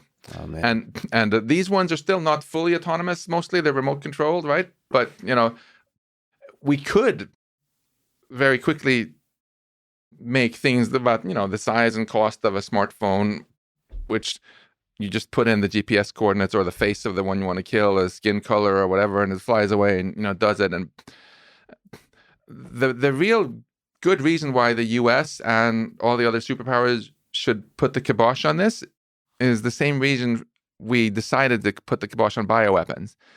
So, we gave the Future of Life award that we can talk more about later to Matthew Messelson from Harvard before for convincing Nixon to ban bioweapons. And I asked him, how did you do it? And he was like, well, I just said, look, we don't want there to be a $500 weapon of mass destruction that even all our enemies can afford, even non-state actors. And Nixon was like, good point. It's in America's interest that the powerful weapons are all really expensive. So only we can afford them, or maybe some more stable adversaries, right? Nuclear weapons are like that. But bioweapons were not like that. That's why we banned them. And that's why you never hear about them now. That's why we love biology. So you have a sense that it's possible for the big powerhouses in terms of the big nations in the world to agree that autonomous weapons is not a race we want to be on, that it doesn't end well. Yeah, because we know it's just going to end in mass proliferation, and every terrorist everywhere is going to have these super cheap weapons that they will use against us, and our politicians have to constantly worry about being assassinated every time they go outdoors by some anonymous little mini drone. We don't want that. And if even if the U.S. and China and everyone else could just agree that you can only build these weapons if they cost at least $10 million, Mm-hmm. that would be a huge win for the superpowers, and frankly for everybody. The You don't, and people often push back and say, "Well, it's so hard to prevent cheating." Mm-hmm. But hey, you can say the same about bioweapons. Take any of our MIT colleagues in biology. Of course, they could build some nasty bioweapon if they really wanted to. But first of all, they don't want to because they think it's disgusting because of the stigma. And second, even if there's some sort of nutcase and want to, it's very likely that some of their grad students or someone would rat them out because everyone Yes. else thinks it's so disgusting, right? Yes. Yeah. And in fact, we now know there was even a fair bit of cheating on the bioweapons ban. Mm. But no countries used them because it was so stigmatized that it just wasn't worth revealing that they had cheated. You talk about drones, but you kind of think that drones is like remote operation. Which they are mostly still. Yes, but you're not taking the next intellectual step of like, where does this go? You're kind of saying the problem with drones is that you're removing yourself from the direct violence. Therefore, you're not able to sort of maintain the common humanity required to make the proper decisions strategically. But that's the criticism, as opposed to like, if this is automated, and just exactly as you said, if you automate it and there's a race, then the technology is going to get better and better and better, which means getting cheaper and cheaper and cheaper. Yeah. And unlike perhaps nuclear weapons, which is connected to resources in a way, like it's hard to get it's hard to engineer. Yeah. It feels like it's, there's too much overlap between the tech industry and autonomous weapons to where you could have smartphone type of cheapness. If you look at drones, it's a for $1,000, you can have an incredible system that's able to maintain flight autonomously for you and take pictures and stuff. You could see that going into the autonomous weapon space. But like, why is that not thought about or discussed enough in the public, do you think? You see those dancing Boston Dynamics robots, and everybody has this kind of like as if this is like a far future. Yeah. They have this like fear, like, oh, this will be Terminator in like some, I don't know, unspecified 20, 30, 40 years. And they don't think about, well, this is like some much less dramatic version of that is actually happening now. It's not going to be legged. It's not going to be dancing, but it's already has the capability to use artificial intelligence to kill humans. Yeah. The Boston Dynamics leg robots, I think the reason we imagine them holding guns is just because you've all seen Arnold Schwarzenegger, right? That's our reference point. That's pretty useless. That's not going to be the main military use of them. Yeah. They might be useful in law enforcement in the future, and there's a whole debate about, do you want robots showing up at your house with guns telling you to who will be perfectly obedient to whatever dictator controls them. Yes. But let's leave that aside for a moment and look at what's actually relevant now. So there's a spectrum of things you can do with AI in the military. And again, to put my card on the table, I'm not the pacifist. I think we should have good defense. So, for example, a Predator drone is basically a fancy little remote-controlled airplane, right? There's a human piloting it, and the decision ultimately about whether to kill somebody with it is made by a human still. Mm-hmm. And this is a line I think we should never cross. There's a current DoD policy. Again, you have to have a human in the loop. I think algorithms should never make life or death decisions. They should be left to humans. Now, why might we cross that line? Well, first of all, these are expensive, right? So, for example, when Azerbaijan had all these drones and Armenia didn't have any, they started trying to jerry-rig little cheap things, fly around. But then, of course, the Armenians would jam them, or the Azeris would jam them. And remote control things can be jammed. That makes them inferior. Also, there's a bit of a time delay between, if we're piloting something from far away, speed of light, and the human has a reaction time as well. It would be nice to eliminate that jamming possibility in the time delay by having it fully autonomous. But now you might be, so then if you do, but now you might be crossing that exact line. You might program it to just, oh yeah, dear drone, go hover over this country for a while, and whenever you find someone who is a bad guy, kill them. Now the machine is making these sort of decisions. And some people who defend this still say, well, that's morally fine because we are the good guys and we will tell it the definition of bad guy that we think is moral. But now it would be very naive to think that if ISIS buys that same drone, that they're going to use our definition of bad guy.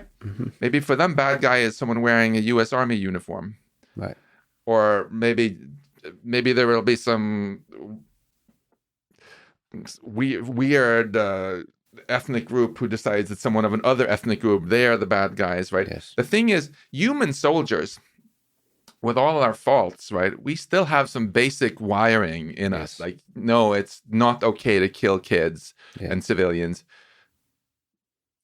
And Thomas' weapon has none of that. It's just going to do whatever is programmed. It's like the perfect Adolf Eichmann on steroids. Like, they told him, Adolf Eichmann, we want you to do this and this and this to make the Holocaust more efficient. And he was like, jawohl. And off he went and did it, right?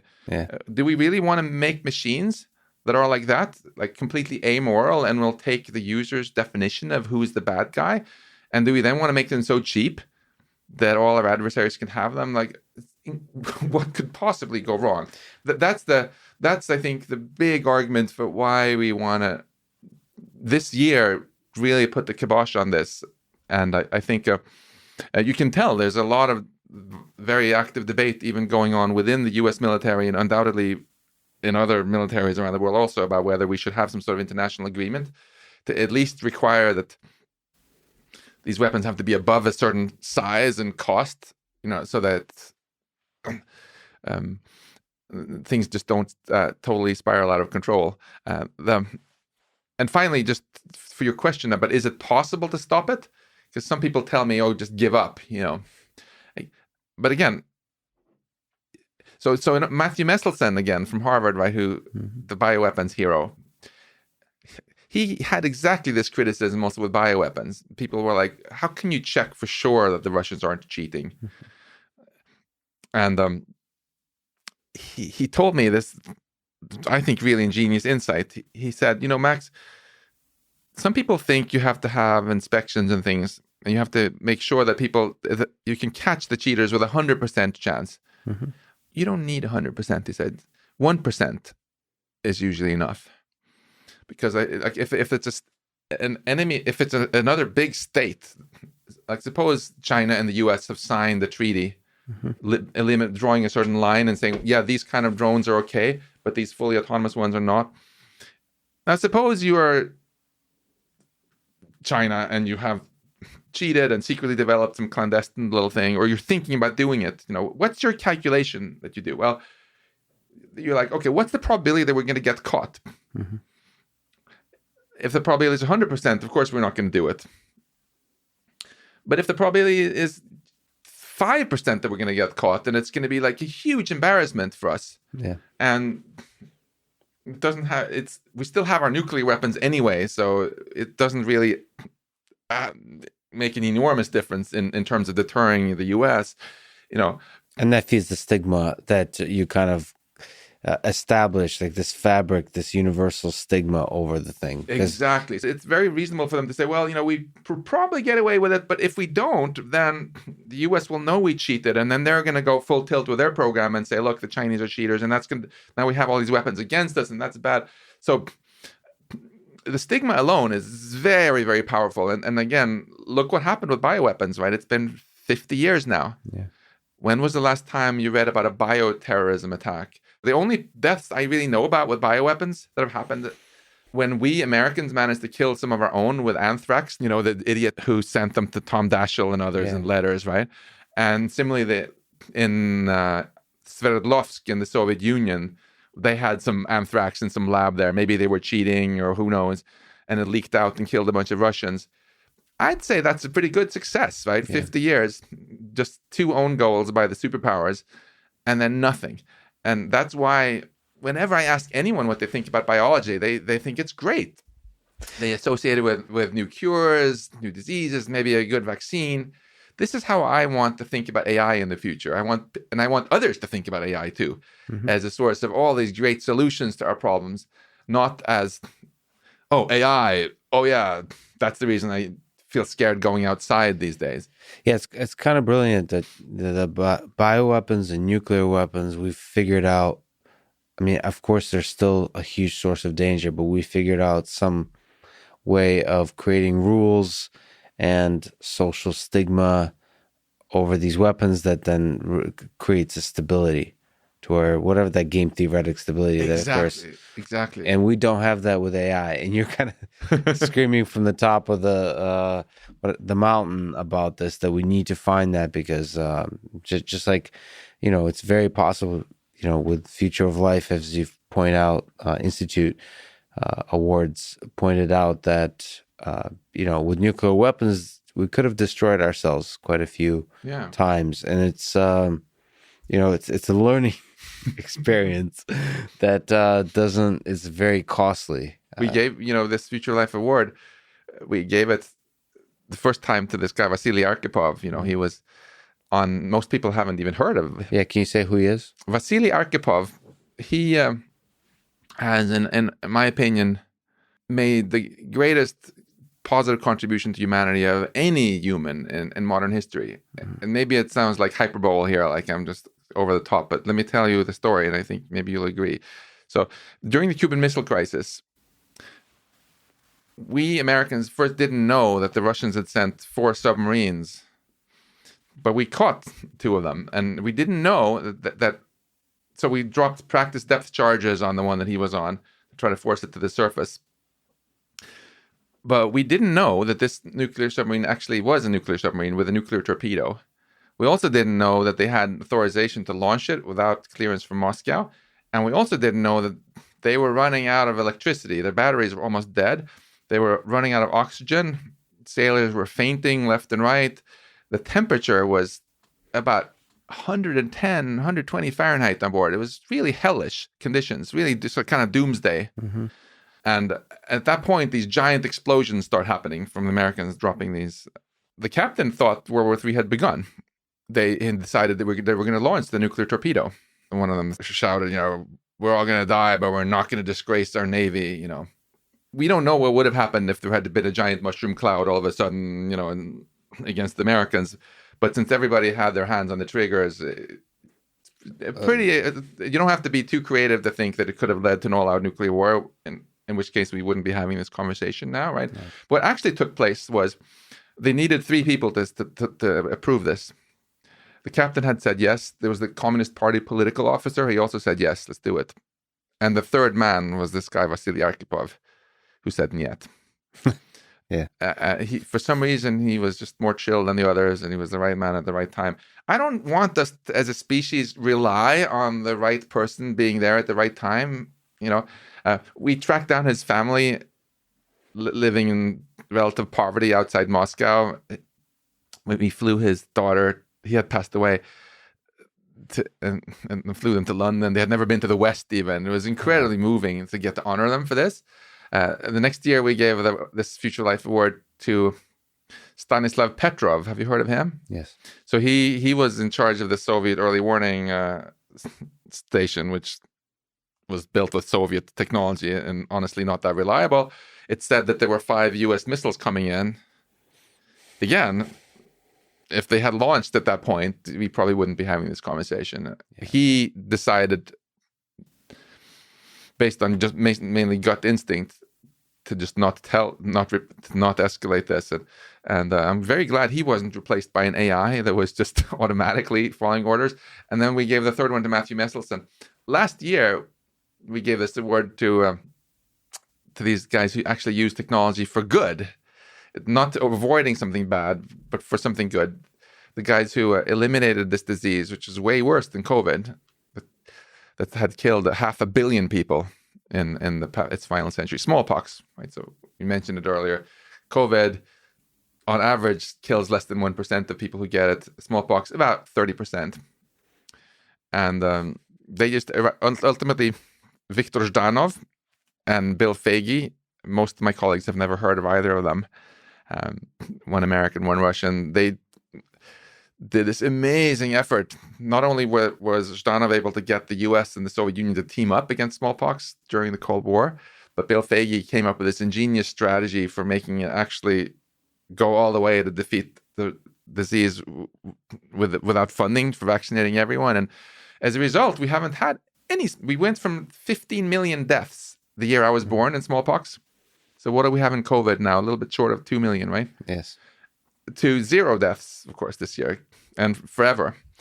There have been 200 million people, they estimate, who would have died since then by smallpox had it not been for this. So isn't science awesome? Yeah, that when you use it for good? And the reason we want to celebrate these sort of people is to remind them of this. Science is so awesome when you use it for good. And those awards actually, the variety there paints a very interesting picture. So the first two are looking at. It's kind of exciting to think that these average humans, in some sense, that they're products of billions of other humans that came before them, evolution, and some little. You said gut, but there's something in there that stopped the annihilation of the human race. And that's a magical thing, but that's like this deeply human thing. And then there's the other aspect where that's also very human, which is to build solution to the existential crises that we're facing, like to build it, to take the responsibility and to come up with different technologies and so on. Yeah. And both of those are deeply human. The gut and the mind, whatever that is. Yeah, the best is when they work together. Arkhipov, I wish I could have met him, of course, but he had passed away. He was really a fantastic military officer, combining all the best traits that we in America admire in our military. Because, first of all, he was very loyal, of course. He never even told anyone about this during his whole life, even though you think he had some bragging rights, right? Yes. But he just was like, this is just business, just doing my job. It only came out later after his death. And second, the reason he did the right thing was not because he was some sort of liberal or some sort of, not because he was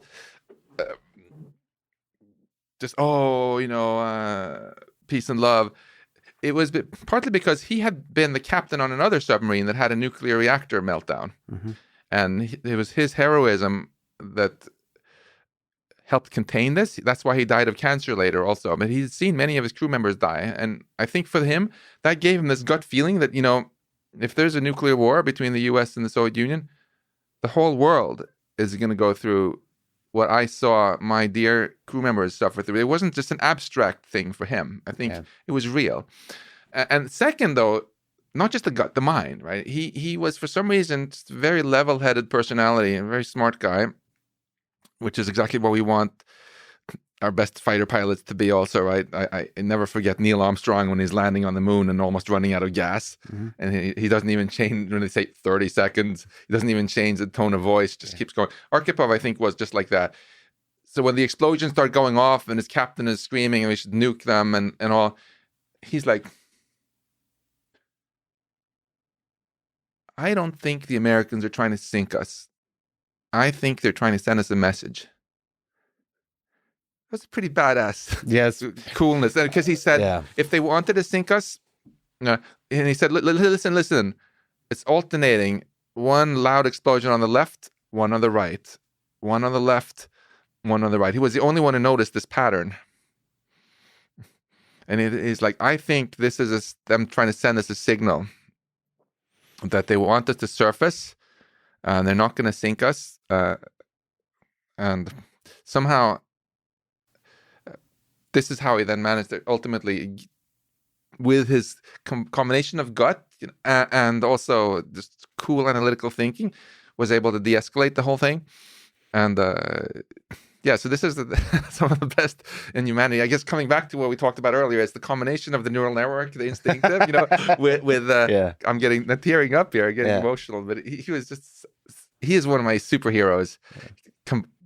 having both the heart, and the mind combined. And especially in that time, there's something about this is in America, people are used to this kind of idea of being the individual, of like on your own thinking. Yeah. I think in the Soviet Union, under communism, it's actually much harder to do that. Oh yeah, he didn't get any accolades either when he came back for this, right? They just wanted to hush the whole thing up. Yeah, there's echoes of that with Chernobyl. There's all kinds of that's a really hopeful thing, that amidst big centralized powers, whether it's companies or states, there's still the power of the individual to think on their own, to act. But I think we need to think of people like this not as a panacea we can always count on, but rather as a wake-up call, Yes. So because of them, because of Arkhipov, we are alive to learn from this lesson, to learn from the fact that we shouldn't keep playing Russian roulette and almost have a nuclear war by mistake now and then, because relying on luck is not a good long-term strategy. If you keep playing Russian roulette over and over again, the probability of surviving just drops exponentially with time. Yeah. And if you have some probability of having an accidental nuke war every year, the probability of not having one also drops exponentially. I think we can do better than that. Yeah. So I think the message is very clear. Once in a while, shit happens. And there's a lot of very concrete things we can do to reduce the risk of things like that happening in the first place. On the AI front, if we could just link on that for a second. So you're you often talk with Elon Musk throughout history. You've did a lot of interesting things together. He has a set of fears about the future of artificial intelligence, AGI. Do you have a sense? We've already talked about the things we should be worried about with AI. Do you have a sense of the shape of his fears in particular about AI? Of which subset of what we've talked about, whether it's creating, it's that direction of creating sort of these giant computational systems that are not explainable, they're not intelligible intelligence, or is it and then like as a branch of that, is it the manipulation by big corporations of that, or individual evil people to use that for destruction, or the unintentional consequences? Do you have a sense of where his thinking is on this? From my many conversations with Elon, I certainly have a model of how he thinks. It's actually very much like the way I think also. I'll elaborate on it a bit. I just want to push back on when you said evil people. I don't think it's a very helpful concept, evil people. Yes. Sometimes people do very, very bad things, but they usually do it because they think it's a good thing. Yes. Because somehow other people had told them that was a good thing, or given them incorrect information, or whatever, right? Yes. I believe in the fundamental goodness of humanity, that if we educate people well and they find out how things really are, people generally want to do good and be good. Hence the value alignment.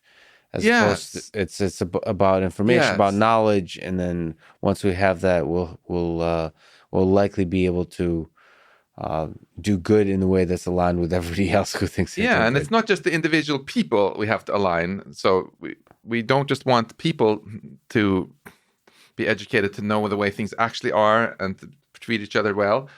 But we also need to align other non-human entities. We talked about corporations. There has to be institutions so that what they do is actually good for the country they're in, and we should make sure that what countries do is actually good for the species as a whole, etc.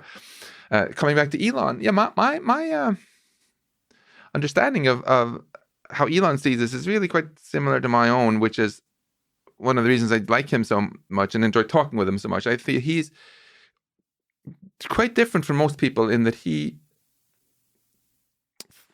thinks much more than most people about the really big picture, not just what's going to happen in the next election cycle, but in millennia, millions and billions of years from now, right? And when you look in this more cosmic perspective, it's so obvious that we're gazing out into this universe that, as far as we can tell, is mostly dead, with life being almost imperceptibly tiny perturbation, right? And he sees this enormous opportunity for our universe to come alive, for us to become an interplanetary species. Mars is obviously just first stop on this cosmic journey. And precisely because he thinks more long term,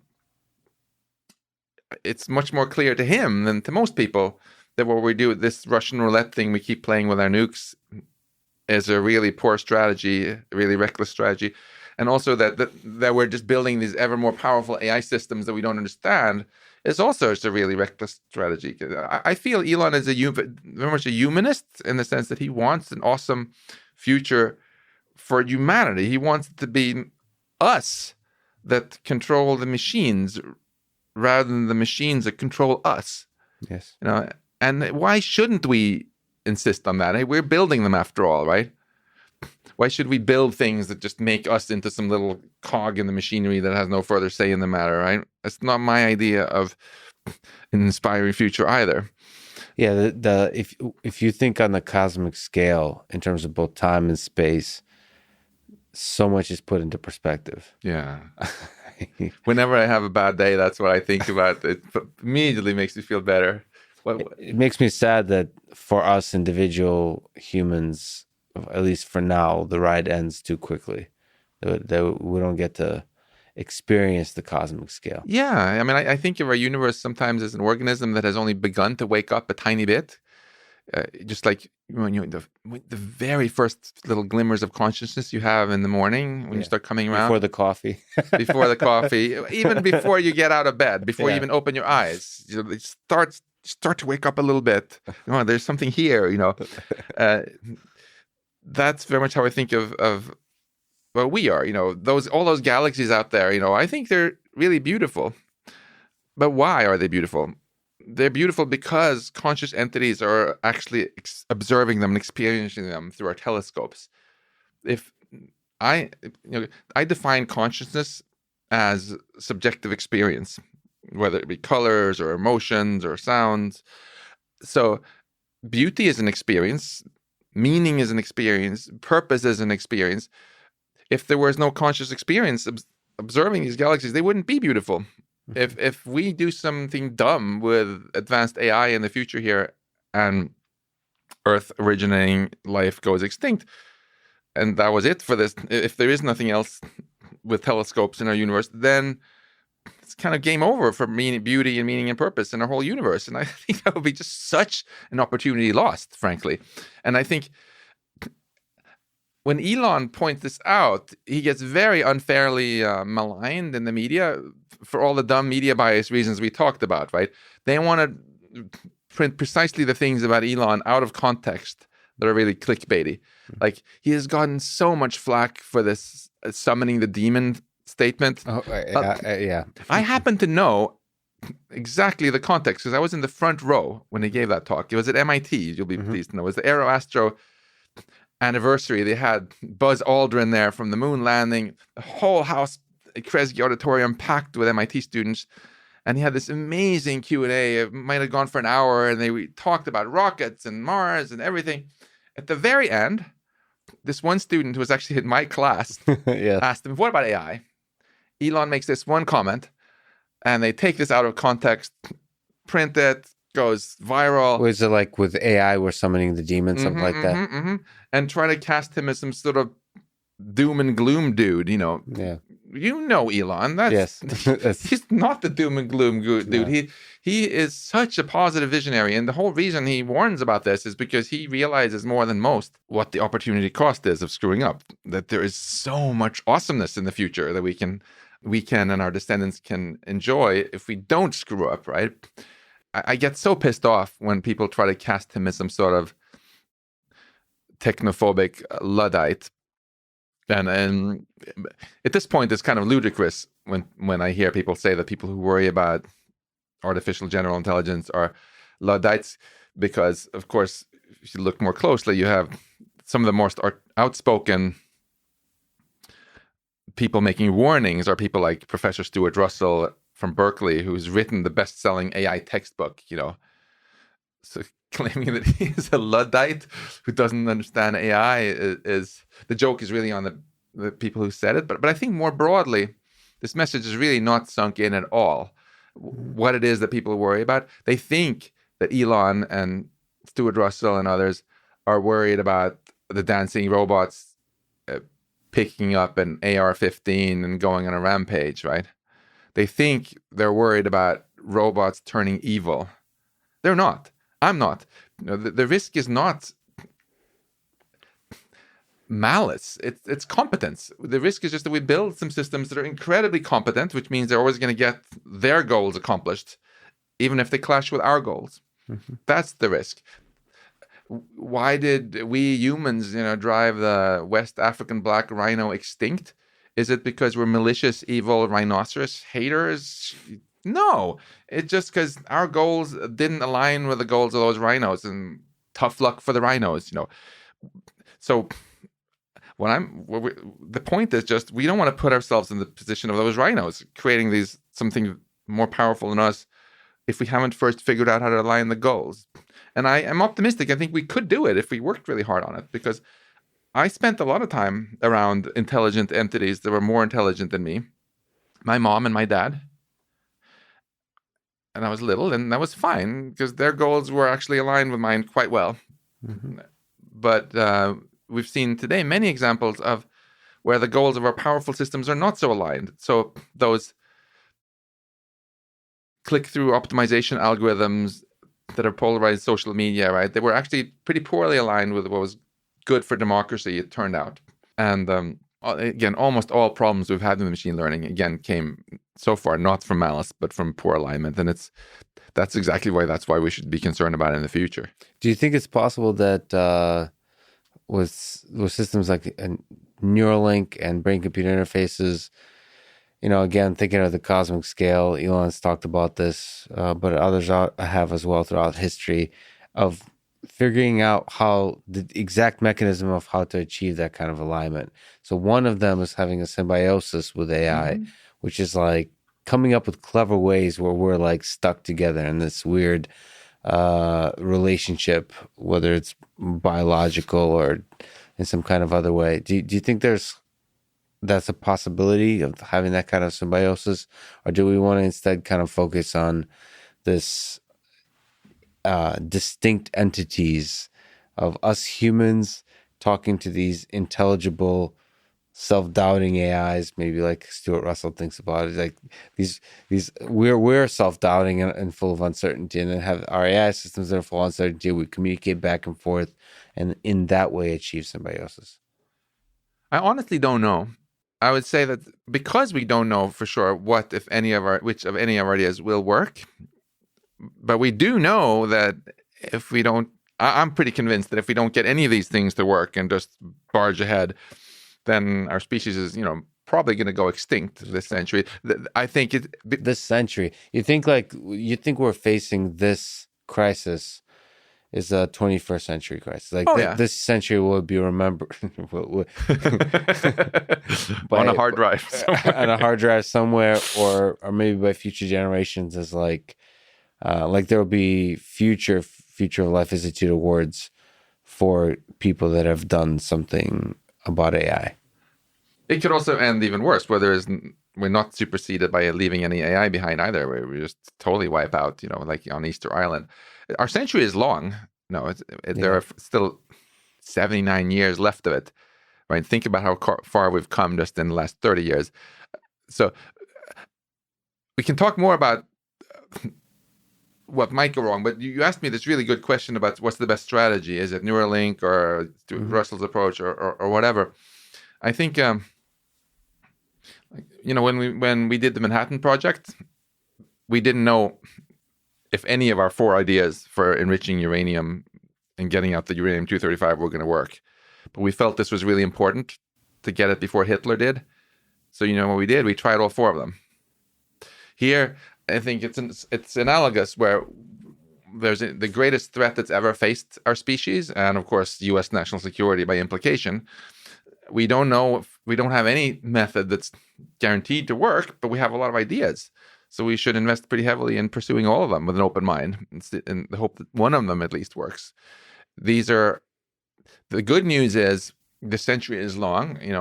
and it might take decades until we have artificial general intelligence. So we have some time, hopefully, but it takes a long time also to solve these very, very difficult problems. It's going to actually be it's the most difficult problem we were ever trying to solve as a species. So we have to start now, so we don't have, rather than begin thinking about it the night before. Some people who've had too much Red Bull switch it on, and we have to. Coming back to your question, we have to pursue all of these different avenues and see. If you were my investment advisor, and I was trying to invest in the future, how do you think the human species is most likely to destroy itself in this century? So if the crises, many of the crises we're facing are really before us within the next 100 years, how do we make known the unknowns and solve those problems to avoid the biggest, starting with the biggest existential crisis? So, as your investment advisor, how are you planning to make money on us destroying ourselves? I have to ask. I don't know. It's might be the Russian origins that somehow is involved. At the micro level of detailed strategies, of course, these are unsolved problems. For AI alignment, we can break it into 3 sub-problems that are all unsolved. I think you want first to make machines understand our goals, then adopt our goals, and then retain our goals. So to hit on all 3 real quickly, the problem when Andreas Lubitz told his autopilot to fly into the Alps was that the computer didn't even understand anything about his goals, right? It was too dumb. It could have understood, actually, but you would have had to put some effort in as a system designer to don't fly into mountains. So that's the first challenge. How do you program into computers human values, human goals? We can start, rather than saying, oh, it's so hard, we should start with the simple stuff, as I said. Self-driving cars, airplanes, just put in all the goals that we all agree on already, and then have a habit of whenever machines get smarter so they can understand one level higher goals, put them into. The second challenge is getting them to adopt the goals. It's easy for situations like that where you just program it in, but when you have self-learning systems like children, any parent knows that there is a difference between getting our kids to understand what we want them to do and to actually adopt our goals, yes. Right? With humans, with children, fortunately, they go through this phase. First, they're too dumb to understand what we want, our goals are. And then they have this period of some years when they're both smart enough to understand them and malleable enough that we have a chance to raise them well. Yeah. And then they become teenagers. And it's kind of too late. But we have this window. With machines, the challenge is the intelligence might grow so fast that window is pretty short. So that's a research problem. The third one is, how do you make sure they keep the goals if they keep learning more and getting smarter? Many sci-fi movies are about how you have something which initially was aligned, but then things kind of go off keel. And my kids were very, very excited about their Legos when they were little. Mm-hmm. Now they're just gathering dust in the basement. If we create machines that are really on board with the goal of taking care of humanity, we don't want them to get as bored with us and as my kids got with Legos. So this is another research challenge. How can you make some sort of recursively self-improving system retain certain basic goals? That said, a lot of adult people still play with Legos, so maybe we succeeded with the Legos. Maybe. I like your optimism. But not all AI systems have to maintain the goals, right? Just some fraction. Yeah. So there's a lot of talented AI researchers now who have heard of this and want to work on it. Not so much funding for it yet. Of the billions that go into building AI more powerful, it's only a minuscule fraction so far going into the safety research. My attitude is generally we should not try to slow down the technology, but we should greatly accelerate the investment in this sort of safety research, and also make sure. This was very embarrassing last year, but the NSF decided to give out 6 of these big institutes. We got one of them for AI and science. You asked me about. Mm-hmm. Another one was supposed to be for AI safety research, and they gave it to people studying oceans and climate and stuff. Mm-hmm. Like, Yeah. so I'm all for studying oceans and climates, but we need to actually have some money that actually goes into AI safety research also, and doesn't just get grabbed by whatever. Um, that's a fantastic investment. And then at the higher level, you ask this question: okay, what can we do? What are the biggest risks? I think we cannot just consider this to be only a technical problem. Again, because if you solve only the technical problem, can I play with your robot? Yes, please. If we can get our machines, to just blindly obey the orders we give them, so we can always trust that it will do what we want, that might be great for the owner of the robot, but it might not be so great for the rest of humanity if that person is that least favorite world leader or whatever you imagine, right? So we have to also apply alignment not just to machines, but to all the other powerful structures. That's why it's so important to strengthen our democracy again, as I said, to have institutions that make sure that the playing field is not rigged, so that corporations are given the right incentives to do the things that both make profit and are good for people, to make sure that countries have incentives to do things that are both good for their people and don't screw up the rest of the world. And this is not just something for AI nerds, to geek out on. This is an interesting challenge for political scientists, economists, and so many other thinkers. So one of the magical things that perhaps makes this Earth quite unique is that it's home to conscious beings. So you mentioned consciousness. Perhaps as a small aside, because we didn't really get specific to how we might do the alignment. Like you said, it's just a really important research problem. But do you think engineering consciousness into AI systems is a possibility? Is something that we might one day do, or is there something fundamental to consciousness that is there something about consciousness that is fundamental to humans and humans only? I think it's possible. I think both consciousness and intelligence are information processing, certain types of information processing, and that fundamentally it doesn't matter whether the information is processed by carbon atoms in neurons in brains or by silicon atoms and so on in our technology. Some people disagree. This is what I think as a physicist, Consciousness is the same kind of, you said consciousness is information processing. So meaning, I think you had a quote of something like it's information knowing itself, that kind of thing. I think consciousness is the way information feels when it's being processed in certain complex ways. We don't know exactly what those complex ways are.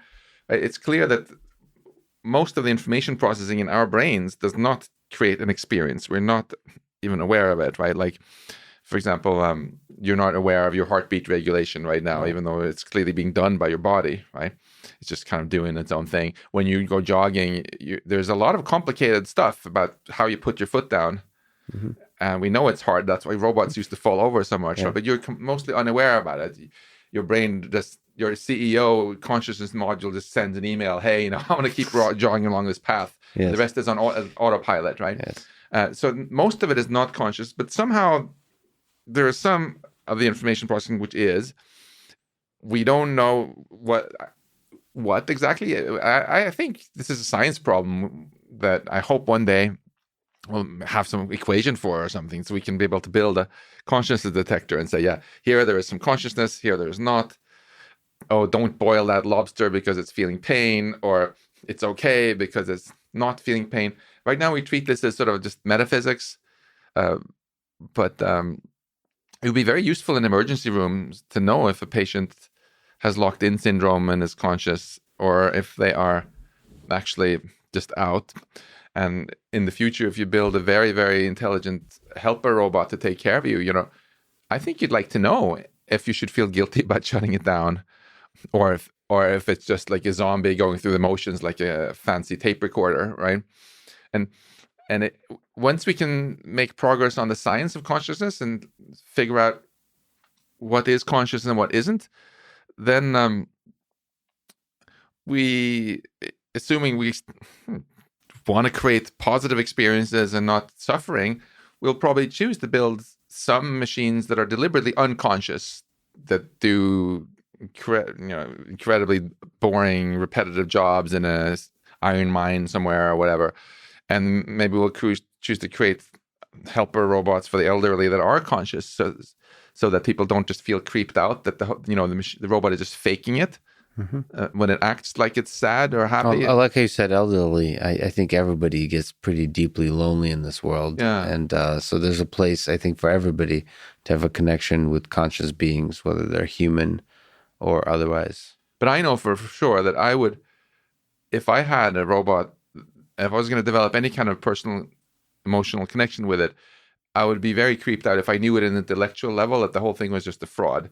Today you can buy a little talking doll for a kid, which will say things, and the little child will often think that this is actually conscious, Yes. and even real secrets to it that then go on the internet and with all sorts of creepy repercussions. I would not want to be just hacked and tricked like this. If I was going to be developing real emotional connections with a robot, I would want to know that this is actually real. It's acting conscious, acting happy because it actually feels it.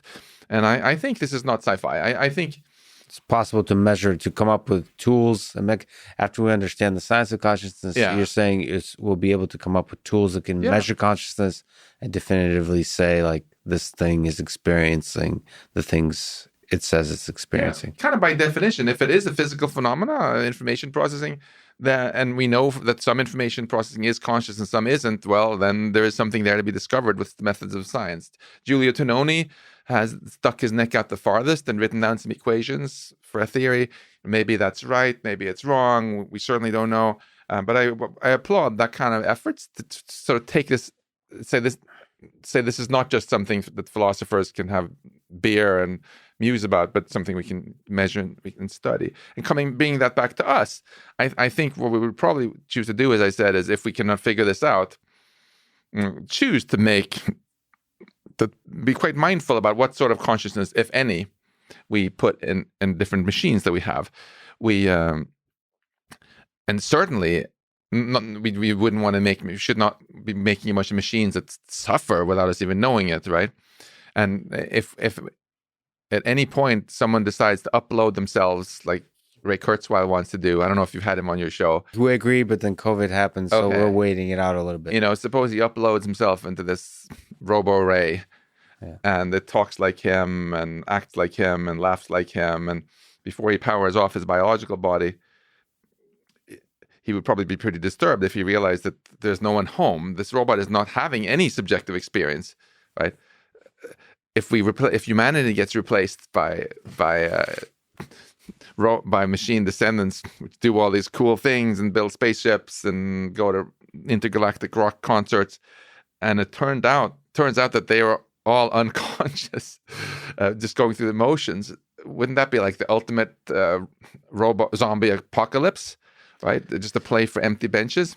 Yeah. I have a sense that there's some kind of, once we understand consciousness better, we'll understand that there's some kind of continuum, and it would be a greater appreciation. And we'll probably understand, just like you said, it would be unfortunate if it's a trick. We'll probably definitively understand that love is indeed a trick that we play on each other, that we humans we convince ourselves we're conscious, but we're really, us and trees and dolphins are all the same kind of consciousness. Can I try to cheer you up a little bit with a philosophical thought here about the love part? Yes, let's do it. You might say, okay, love is just a collaboration enabler, and then maybe you can go and get depressed about that. But I think that would be the wrong conclusion, actually. I know that the only reason I enjoy food is because my genes hacked me and they don't want me to starve to death. Not because they care about me consciously enjoying succulent delights of pistachio ice cream, but they just want me to make copies of them. The whole thing. So in a sense, the whole enjoyment of food is also a scam like this. But does that mean I shouldn't take pleasure in this pistachio ice cream? I love pistachio ice cream, and I can tell you, I know this is an experimental fact. I enjoy pistachio ice cream every bit as much, even though I scientifically know exactly what kind of scam this was. Your genes really appreciate that you like the pistachio ice cream. Well, but my mind appreciates it too, Yes. and I have a conscious experience right now. Ultimately, all of my brain is also just something the genes built to copy themselves. But so what? I'm grateful that, thanks genes for doing this. But, now it's my brain that's in charge here, and I'm going to enjoy my conscious experience. Thank you very much. And not just the pistachio ice cream, but also the love I feel for my amazing wife and all the other delights of being conscious. Actually, Richard Feynman, I think, said this so well. He is also the guy who really got me into physics. Some art friend said that, science kind of just is the party pooper. It kind of ruins the fun, right? When like you have a beautiful flower, says the artist, and then the scientist is going to deconstruct that into just a blob of quarks and electrons. And Feynman just pushed back on that in such a beautiful way, which I think also can be used to push back and make you not feel guilty about falling in love. Mm-hmm. So here's what Feynman basically said. He said to his friend, I can also, as a scientist, see that this is a beautiful flower. Thank you very much. Maybe I can't draw as good a painting as you because I'm not as talented an artist. But I can really see the beauty in it. And it also looks beautiful to me. But in addition to that, Feynman said, as a scientist, I see even more beauty that the artist did not see, right? Suppose this is a flower on a blossoming apple tree. He could say this tree has more beauty in it than just the colors and the fragrance. This tree is made of air, Feynman wrote. Mm-hmm. This is one of my favorite Feynman quotes ever. And it took the carbon out of the air and bound it in using the flaming heat of the sun, to turn the air into a tree. And when you burn logs in your fireplace, it's really beautiful to think that this is being reversed. Now the wood is going back into air, and in this flaming, beautiful dance of the fire that the artist can see is the flaming light of the sun that was bound in to turn the air into tree. And then the ashes is the little residue that didn't come from the air that the tree sucked out of the ground. Feynman said, these are beautiful things, and science just adds. It doesn't subtract. And I feel exactly that way about love and about pistachio ice cream also. I can understand that there is even more nuance to the whole thing, right? At this very visceral level, you can fall in love just as much as someone who knows nothing about neuroscience. But you can also appreciate this even greater beauty in it. Just like, isn't it remarkable that it came about from this completely lifeless universe, just a bunch of a hot blob of plasma expanding? And then over the eons, gradually, first the strong nuclear force decided to combine quarks together into nuclei, and then the electric force bound in electrons and made atoms, and then they clustered from gravity, and you got planets and stars and this and that, and then natural selection came along, and the genes had their little thing, and you started getting what went from seeming like a completely pointless universe that was just trying to increase entropy and approach heat death into something that looked more goal-oriented. Mm-hmm. Isn't that kind of beautiful? And then this goal-orientedness through evolution got ever more sophisticated, where you got ever more, and then you started getting this thing which is kind of like DeepMind's mu-zero on steroids. The ultimate self-play is not what DeepMind's AI does against itself to get better at Go. It's what all these little quark blobs did against each other in the game of survival of the fittest. When you had really dumb bacteria living in a simple environment, there wasn't much incentive to get intelligent. But then the life made environment more complex, and then there was more incentive to get even smarter, and that gave the other organisms more of incentive to also get smarter. And then here we are now, just like mu-zero learned to become world master at Go and chess from playing against itself. By just playing against itself, all the quarks here on our planet and electrons have created giraffes and elephants and humans and pistachio love. Ice cream. I just find that really beautiful, and I to me that just adds to the enjoyment of love. It doesn't subtract anything. Do you feel a little more? I feel way better. That was incredible. So this self-play of quarks. Taking back to the beginning of our conversation a little bit, there's so many exciting possibilities about artificial intelligence understanding the basic laws of physics. Do you think AI will help us unlock? There's been quite a bit of excitement throughout the history of physics of coming up with more and more general, simple laws that explain the nature of our reality. And then the ultimate of that would be a theory of everything that combines everything together.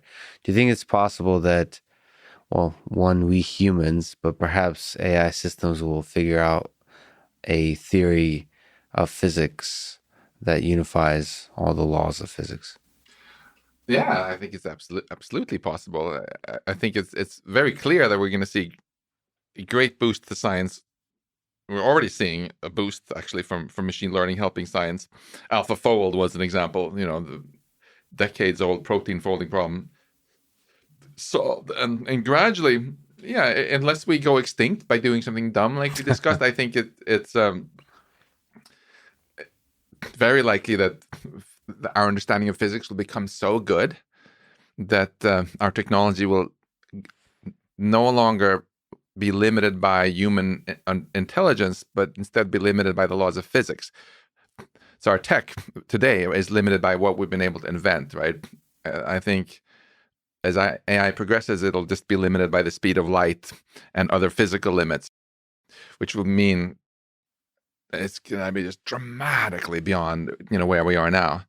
Do you think it's a fundamentally mathematical pursuit of trying to understand like the laws of this that govern our universe from a mathematical perspective? It's almost like if it's AI, it's exploring in the space of like theorems and those kinds of things.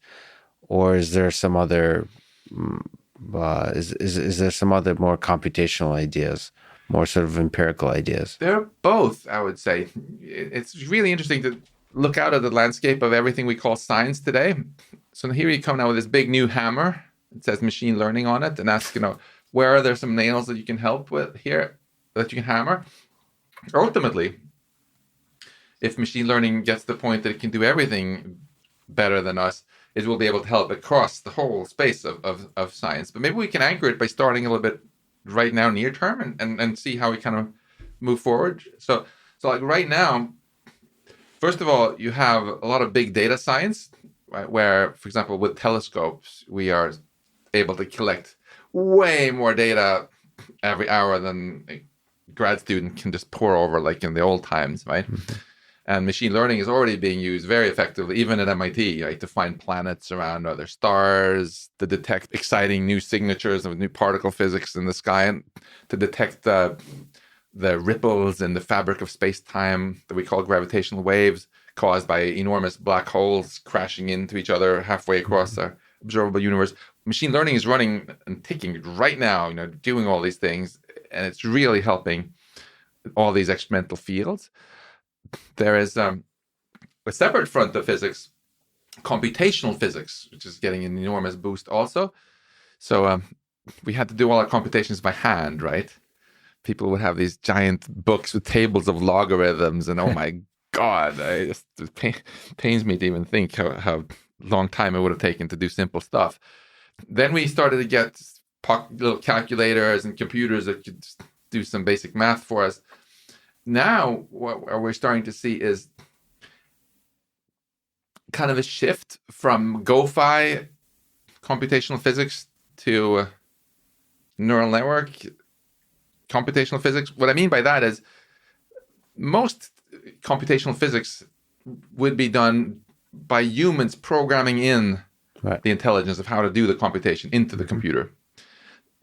Just as when Garry Kasparov got his posterior kicked by IBM's Deep Blue in chess, humans had programmed in exactly how to play chess.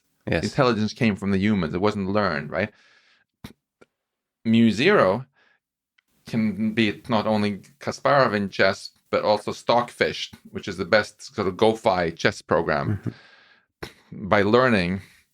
And we're seeing more of that now, that shift beginning to happen in physics. So let me give you an example. So lattice QCD is an area of physics whose goal is basically to take the periodic table and just compute the whole thing from first principles. This is not the search for a theory of everything. We already know the theory that's supposed to produce as output the periodic table, which atoms are stable, how heavy they are, all that good stuff. They're spectral lines. It's a theory, lattice QCD. You can put it on your T-shirt. Our colleague Frank Wilczek got the Nobel Prize for working on it. But the math is just too hard for us to solve. We have not been able to start with these equations and solve them to the extent that we can predict, and then there is carbon, and this is what the spectrum of the carbon atom looks like. But awesome people are building these supercomputer simulations where you just put in these equations and you make a big cubic lattice of space, or actually it's a very small lattice because you're going at the subatomic scale, down to the subatomic scale, and you try to solve this. But it's just so computationally expensive that we still haven't been able to calculate things as accurately as we measure them in many cases. And now machine learning is really revolutionizing this. So my colleague Fiona Shanahan at MIT, for example, she's been using this really cool machine learning technique called normalizing flows, where she's realized she can actually speed up the calculation dramatically by having the AI learn how to do things faster. Another area like this where we suck up an enormous amount of supercomputer time to do physics is black hole collisions. So now that we've done the sexy stuff of detecting a bunch of this with LIGO and other experiments, we want to be able to know what we're seeing. And so it's a very simple conceptual problem. It's the two-body problem. Newton solved it for classical gravity hundreds of years ago, but the two-body problem is still not fully solved for black holes. In Einstein's gravity, because they won't just orbit each other forever anymore. Two things. They give off gravitational waves, and eventually they crash into each other. And the game, what you want to do is you want to figure out, okay, what kind of wave comes out as a function of the masses of the two black holes, as a function of how they're spinning relative to each other, etc. And that is so hard. It can take months of supercomputer time on massive numbers of cores to do it. Wouldn't it be great if you can use machine learning to greatly speed that up, right? Now you can use the expensive old GoFi calculation as the truth, and then see if machine learning can figure out a smarter, faster way of getting the right answer. Yet another area like computational physics. These are probably the big three that suck up the most computer time: lattice QCD, black hole collisions, and cosmological simulations, where you take not a subatomic thing and try to figure out the mass of the proton, but you take something with it's enormous and try to look at how all the galaxies get formed in there. Oh, wow. Yeah. There again, there are a lot of very cool ideas right now about how you can use machine learning to do this sort of stuff better. The difference between this and the big data is you kind of make the data yourself, right? So, and then finally, we're looking over the physics landscape and seeing what can we hammer with machine learning, right? So we talked about experimental data, big data, discovering cool stuff that we humans then look more closely at. Then we talked about taking the expensive computations we're doing now and figuring out how to do them much faster and better with AI. And finally, let's go really theoretical. So things like discovering equations, having deep fundamental insights. This is something closest to what I've been doing in my group. We talked earlier about the whole AI Feynman project, where if you just have some data, how do you automatically discover equations that seem to describe this well, that you can then go back as a human and work with and test and explore? And you asked a really good question also about if this is sort of a search problem in some sense. That's very deep, actually, what you said, because it is. Suppose I ask you to prove some mathematical theorem. What is a proof in math? It's just a long string of steps, logical steps that you can write out with symbols. And once you find it, it's very easy to write a program to check whether it's a valid proof or not. So why is it so hard to prove it then? Well, because there are ridiculously many possible candidate proofs you could write down, right? If the proof contains 10,000 symbols, even if there were only 10 options for what each symbol could be, that's 10 to the power 1,000 possible proofs, which is way more than there are atoms in our universe, right? So you could say it's trivial to prove these things. You just write a computer, generate all strings, and then check, is this a valid proof? Yeah. No. Is this a valid proof? No. And then you just keep doing this forever. But there are a lot of, but it is fundamentally a search problem. You just want to search the space of all strings of symbols to find one that is the proof, right? Mm-hmm. And there's a whole area of machine learning called search. How do you search through some giant space to find the needle in the haystack? Mm-hmm. It's easier in cases where there's a clear measure of good, like you're not just right or wrong, but this is better and this is worse. So you can maybe get some hints as to which direction to go in. That's why we talked about neural networks work so well. I mean, that's such a human thing, of that moment of genius of figuring out the intuition of good, essentially. I mean, we thought that or is was it? maybe it's not, right. We thought that about chess, right? That Exactly. that the ability to see like 10, 15, sometimes 20 steps ahead was not a calculation that humans were performing. It was some kind of weird intuition about different patterns, about board positions, about the relative positions of somehow stitching stuff together. And a lot of it is just like intuition. But then you have like Alpha, I guess Zero be the first one that did the self-play. It just came up with this. It was able to learn through self-play mechanism, this kind of intuition. Exactly. But just like you said, it's so fascinating to think, well, they're in the space of totally new ideas. Can that be done in developing theorems? We know it can be done by neural networks because we did it with the neural networks in the craniums of the great mathematicians of humanity, right? And I'm so glad you brought up AlphaZero, because that's the counterexample. It turned out we were flattering ourselves when we said intuition is something different. It's only humans can do it. It's not information processing. If it used to be that way, that, again, it's really instructive, I think, to compare the chess computer Deep Blue that beat Kasparov with AlphaZero that beat Lee Sedol at Go, because for Deep Blue there was no intuition. There was humans had programmed in some intuition. After humans had played a lot of games, they told the computer, count the pawn as 1 point, the bishop is 3 points, the rook is 5 points, and so on. You add it all up, and then you add some extra points for passed pawns, and subtract if the opponent has it, and blah, blah, blah, blah. And then what Deep Blue did was just search. Just very brute force, tried many, many moves ahead, all these combinations, and a prune tree search, and it could think much faster than Kasparov, and it won, right? Mm-hmm. And that, I think, inflated our egos in a way it shouldn't have, because people started to say, yeah, it's just brute force search, but it has no intuition. Yeah. AlphaZero really popped our bubble there. Yeah. Because what AlphaZero does, yes, it does also do some of that tree search, but it also has this intuition module, which in geek speak is called a value function, where it just looks at the board and comes up with a number for how good is that position. The difference was no human told it how good the position is. It just learned it. And mu0 is the coolest or scariest of all, depending on your mood, because the same basic AI system will learn what the good board position is, regardless of whether it's chess or Go or Shogi or Pac-Man or Lady Pac-Man or Breakout or Space Invaders or a bunch of other games. You don't tell it anything, and it gets this intuition after a while for what's good. So this is very hopeful for science, I think, because if it can get intuition for what's a good position there, maybe it can also get intuition for what are some good directions to go if you're trying to prove something.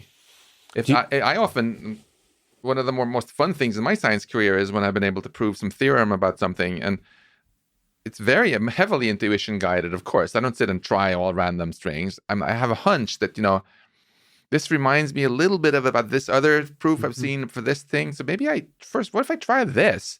Nah, that didn't work out.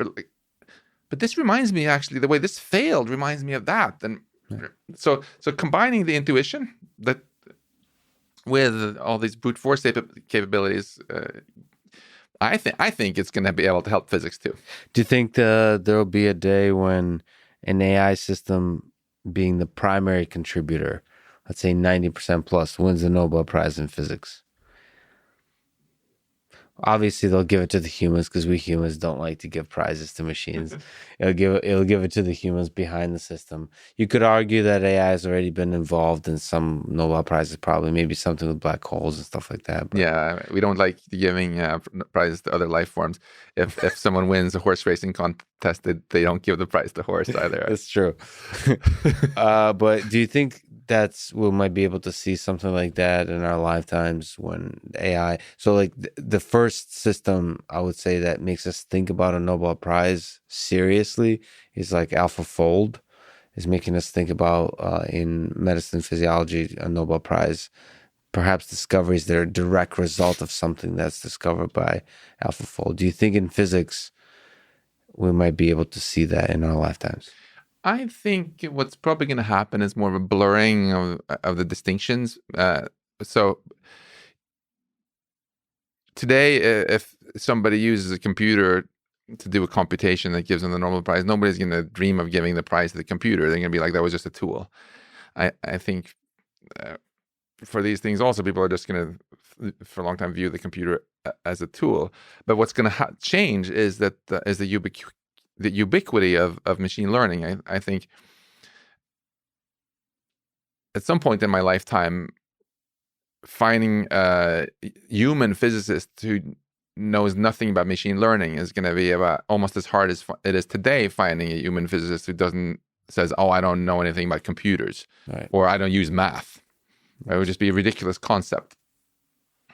But the thing is, there is a magic moment, though, like with AlphaZero, when the system surprises us in a way where the best people in the world truly learn something from the system in a way where you feel like it's another entity. Yeah. Like the way Magnus Carlsen, the way certain people are looking at the work of AlphaZero, it's like it truly is no longer a tool in the sense that it doesn't feel like a tool. It feels like some other entity. So there is a magic difference, like where you're like, if an AI system is able to come up with an insight that surprises everybody in some like major way, that's a phase shift in our understanding of some particular science or some particular aspect of physics, I feel like that is no longer a tool, and then you can start to say that like it perhaps deserves the prize. So for sure, the more important, the more fundamental transformation of the 21st century science is exactly what you're saying, which is probably everybody will be doing machine learning. It's to some degree. Like if you want to be successful at unlocking the mysteries of science, you should be doing machine learning. But it's just exciting to think about like whether there'll be one that comes along that's super surprising and they'll make us question like who the real inventors are in this world. Yeah. I think the question of isn't if it's going to happen, but when, but it's important. Honestly, in my mind, the time when that happens is also more or less the same time when we get artificial general intelligence. Yes. And then we have a lot bigger things to worry about than whether it should get the Nobel Prize or not, right? Because when you have machines that can outperform our best scientists at science, they can probably outperform us at a lot of other stuff as well, which can at a minimum, make them incredibly powerful agents in the world, And I think it's a mistake to think we only have to start worrying about loss of control when machines get to AGI across the board, when they can do everything, all our jobs. Long before that, they'll be hugely influential. We talked at length about how the hacking of our minds with algorithms trying to get us glued to our screens, right, has already had a big impact on society. That was an incredibly dumb algorithm in the grand scheme of things, right? Just supervised machine learning, yet it had huge impact. So I just don't want us to be lulled into a false sense of security and think there won't be any societal impact until things reach human level, because it's happening already. And I was just thinking the other week, when I see some scaremonger going, "Oh, the robots are coming," the implication is always that they're coming to kill us. Yeah. And maybe you should have worried about that if you were in Nagorno-Karabakh during the recent war there. But more seriously, the robots are coming right now, but they're mainly not coming to kill us. They're coming to hack us. They're coming to hack our minds into buying things that maybe we didn't need, to vote for people who may not have our best interest in mind. And it's kind of humbling, I think, actually, as a human being, to admit that it turns out that our minds are actually much more hackable than we thought. And the ultimate insult is that we are actually getting hacked by machine learning algorithms that are, in some objective sense, much dumber than us, But maybe we shouldn't be so surprised because, how do you feel about cute puppies? Love them. So, you would probably argue that in some across-the-board measure, you're more intelligent than they are. But boy, are cute puppies good at hacking us, right? Yeah. They move into our house, persuade us to feed them and do all these things. And what do they ever do for us? Yeah. Other than being cute and making us feel good, right? So if puppies can hack us, maybe we shouldn't be so surprised if pretty dumb machine learning algorithms can hack us too. Not to speak of cats, which is another level. And I think we should, to counter your previous point about let us not think about evil creatures in this world. We can all agree that cats are as close to objective evil as we can get. But that's just me saying that. Okay, so have you seen the cartoon? I think it's maybe The Onion, where this incredibly cute kitten, and it just says, it's underneath something that thinks about murder all day. Exactly. That's accurate. You've mentioned offline that there might be a link between post-biological AGI and SETI. So last time we talked, you've talked about this intuition that we humans might be quite unique in our galactic neighborhood. Perhaps our galaxy, perhaps the entirety of the observable universe. We might be the only intelligent civilization here, which is, and you argue pretty well for that thought. So I have a few little questions around this. One, a scientific question. In which way would you be, if you were wrong in that intuition, in which way do you think you would be surprised? Like, why were you wrong? We find out that you ended up being wrong. Like, in which dimension? So, like, is it because we can't see them? Is it because the nature of their intelligence or the nature of their life is totally different than we can possibly imagine? Is it because something about the great filters and surviving them? Or maybe because we're being protected from signals. So all those explanations for why we haven't heard a big, loud, like red light that says we're here. Yeah. So there are actually two separate things there that I could be wrong about. Two separate claims that I made, right? One of them is I made the claim, I think, most civilizations, when you're going from simple bacteria-like things to space colonizing civilizations, they spend only a very, very tiny fraction of their life being where we are. That I could be wrong about. The other one I could be wrong about is the quite different statement that I think that actually, I'm guessing, that we are the only civilization in our observable universe from which light has reached us so far that's actually gotten far enough to invent telescopes.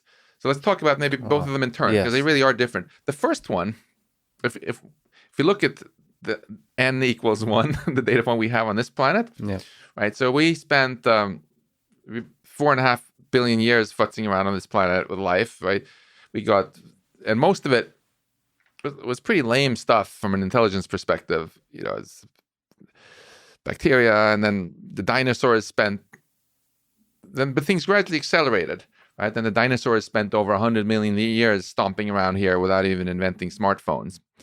And then very recently, we've only spent 400 years going from Newton to us, right? Yeah. In terms of technology. And if you look at what we've done even, when I was a little kid, there was no internet even. So I think it's pretty likely in this case of this planet, right, that we're either going to really get our act together and start spreading life into space this century and doing all sorts of great things, or we're gonna wipe out. It's a little hard. I could be wrong in the sense that maybe what happened on this Earth is very atypical, and for some reason, what's more common on other planets is that they spend an enormously long time futzing around with ham radio and things, but they just never really take it to the next level for reasons I haven't understood. And I'm humble and open to that. But I would bet at least 10 to 1 that our situation is more typical, because the whole thing with Moore's law and accelerating technology, it's pretty obvious why it's happening. Everything that grows exponentially, we call it an explosion, whether it's a population explosion or a nuclear explosion. It's always caused by the same thing. It's that the next step triggers a step after that. So today's technology enables tomorrow's technology, and that enables the next level. And because the technology is always better, of course, the steps can come faster and faster. On the other question that I might be wrong about, that's the much more controversial one, I think. But before we close out on this thing about if the first one, if it's true that most civilizations spend only a very short amount of their total time in the stage, say, between inventing telescopes or mastering electricity and leaving there and doing space travel. If that's actually generally true, but then that should apply also elsewhere out there. So we should be very surprised if we find some random civilization and we happen to catch them exactly in that very, very short stage. It's much more likely that we find a planet full of bacteria. Yes. Or that we find some civilization that's already post-biological and has done some really cool galactic construction projects in their galaxy. Would we be able to recognize them, do you think? Is it possible that we just can't? I mean, this post-biological world, could it be just existing in some other dimension? It could be just all a virtual reality game for them or something. I don't know. That it changes completely where we won't be able to detect. We have to be honestly very humble about this. Yeah. I think I said earlier, the number one principle of being a scientist is you have to be humble and willing to acknowledge that everything we guess might be totally wrong. Of course, you can imagine some civilization where they all decide to become Buddhists and very inward looking and just move into their little virtual reality and not disturb the flora and fauna around them, and we might not notice them. But this is a numbers game, right? If you have millions of civilizations out there or billions of them, all it takes is one with a more ambitious mentality that decides, hey, we are going to go out and settle a bunch of other solar systems and maybe galaxies. And then it doesn't matter if they're a bunch of quiet Buddhists. We're still going to notice that expansionist one, right? Yeah. And it seems like quite the stretch to assume that, we know even in our own galaxy that there are probably 1 billion or more planets that are pretty Earth-like. And many of them were formed over 1 billion years before ours, so had a big head start. So if you actually assume also that life happens kind of automatically on an Earth-like planet, I think it's pretty quite the stretch to then go and say, okay, so there are another billion civilizations out there that also have our level of tech, and they all decided to become Buddhists. And not a single one decided to go Hitler on the galaxy and say we need to go out and colonize, and not a single one decided for more benevolent reasons to go out and get more resources. That seems like a bit of a stretch, frankly. And this leads into the second thing you challenged me that I might be wrong about. How rare or common is life? So Francis Drake, when he wrote down the Drake equation, multiplied together a huge number of factors and said we don't know any of them. So we know even less about what you get when you multiply together the whole product. Since then, a lot of those factors have become much better known. One of his big uncertainties was how common is it that a solar system even has a planet? Right. Well, now we know it's very common.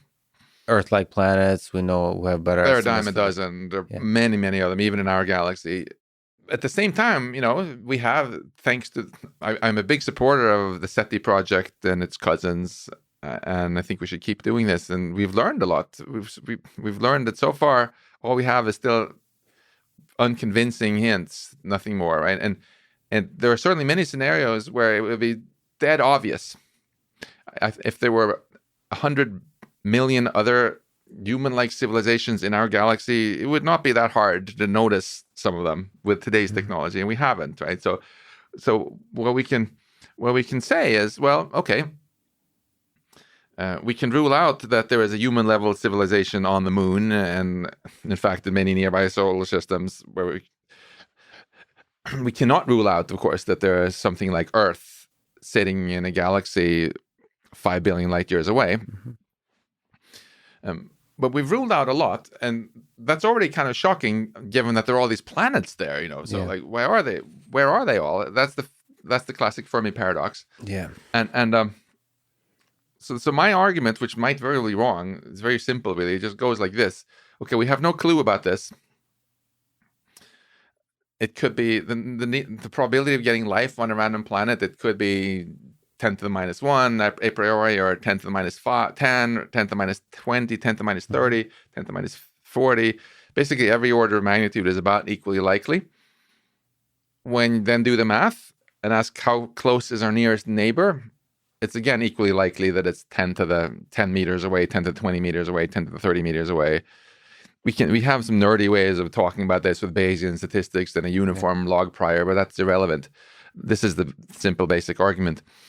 And now comes the data. So we can say, okay, how many there are all these orders of magnitude. 10 to the 26 meters away, there's the edge of our observable universe. If it's farther than that, light hasn't even reached us yet. If it's less than 10 to the 16 meters away, well, it's within Earth's rate. It's no farther away than the sun. We can definitely rule that out, So I think about it like this. A priori, before we looked with telescopes, it could be 10 to 10 meters, 10 to 20, 10 to 30, 10 to 40, 10 to 50, 10 to blah, blah, blah. Equally likely anywhere here. Yeah. And now we've ruled out like this chunk. Yeah. And most of it is outside. And here is the edge of our observable universe already. Yes. Yep. So I'm certainly not saying I don't think there's any life elsewhere in space. If space is infinite, then you're basically 100% guaranteed that there is. But the probability that there is life, that the nearest neighbor, it happens to be in this little region between where we would have seen it already and where we will never see it, is actually significantly less than 1, I think. And I think there's a moral lesson from this, which is really important, which is to be good stewards of this planet and this shot we've had. It can be very dangerous to say, oh, it's fine if we nuke our planet or ruin the climate or mess it up with unaligned AI, because I know there is this nice Star Trek fleet out there. They're going to swoop in and take over where we failed. Just like it wasn't a big deal that the Easter Island losers wiped themselves out. That's a dangerous way of lulling yourself into false sense of security. If it's actually the case that it might be up to us and only us, the whole future of intelligent life in our observable universe, then I think it's both. It really puts a lot of responsibility on our shoulders. It's inspiring. It's a little bit terrifying, but it's also inspiring. But it's empowering, I think, most of all, because the biggest problem today is, I see this even when I teach, right? So many people feel that it doesn't matter what they do or we do. We feel disempowered. Oh, it makes no difference. This is about as far from that as you can come. But we realize that what we do on our little spinning ball here in our lifetime, could make the difference for the entire future of life in our universe. How empowering is that? Yeah, survival of consciousness. I mean, on the other, a very similar kind of empowering aspect of the Drake equation is, say there is a huge number of intelligent civilizations that spring up everywhere, but because of the Drake equation, which is the lifetime of a civilization, maybe many of them hit a wall, and And just like you said, it's clear that for us, the great filter, the one possible great filter seems to be coming, in the next 100 years. So it's also empowering to say, okay, well, we have a chance to not. I mean, the way great filters work, is they just get most of them. Exactly. Nick Bostrom has articulated this really beautifully too. Every time yet another search for life on Mars comes back negative or something, I'm like, yes, yes. Our odds for us surviving just Yes, got better. And you already made the argument in broad brush there, right? But just to unpack it, right? The point is, we already know there's a crap ton of planets out there that are Earth-like, and we also know that most of them do not seem to have anything like our kind of life on them. So what went wrong? There's clearly one step along the evolutionary, at least one filter roadblock in going from no life to spacefaring life. And where is it? Is it in front of us or is it behind us, right? If there's no filter behind us and we keep finding all sorts of little mice on Mars or whatever, right? That's actually very depressing because that makes it much more likely that the filter is in front of us. Yep. And that what actually is going on is like the ultimate dark joke that whenever a civilization invents sufficiently powerful tech, it's just you just set your clock and then after a little while it goes poof for one reason or other and wipes itself out. Wouldn't that be like utterly depressing if we're actually doomed? Whereas if it turns out that there is a great filter early on that for whatever reason seems to be really hard to get to the stage of sexually reproducing organisms or even the first ribosome or whatever, right? Or maybe you have lots of planets with dinosaurs and cows, but for some reason they tend to get stuck there and never invent smartphones. All of those are huge boosts for our own odds because been there, done that, It doesn't matter how hard or unlikely it was that we got past that roadblock because we already did. Yeah. And then that makes it likely that the future is in our own hands. We're not doomed. So that's why I think the fact that life is rare in the universe is not just something that there is some evidence for, but also something we should actually hope for. So that's the end, the mortality, the death of human civilization that we've been discussing in life, maybe prospering beyond any kind of great filter. Do you think about your own death? Does it make you sad that you may not witness some of the, you lead a research group on working some of the biggest questions in the universe, actually, both on the physics and the AI side. Does it make you sad that you may not be able to see some of these exciting things come to fruition that we've been talking about? Of course it sucks, the fact that I'm going to die. And I remember once when I was much younger, my dad made this remark that life is fundamentally tragic. And I'm like, what are you talking about, Daddy? And then many years later, I feel I totally understand what he means. We grow up, we're little kids and everything is infinite and it's so cool, and then suddenly we find out that actually you got to only this is that you're gonna get game over at some point. So of course it's something that's sad. Are you afraid?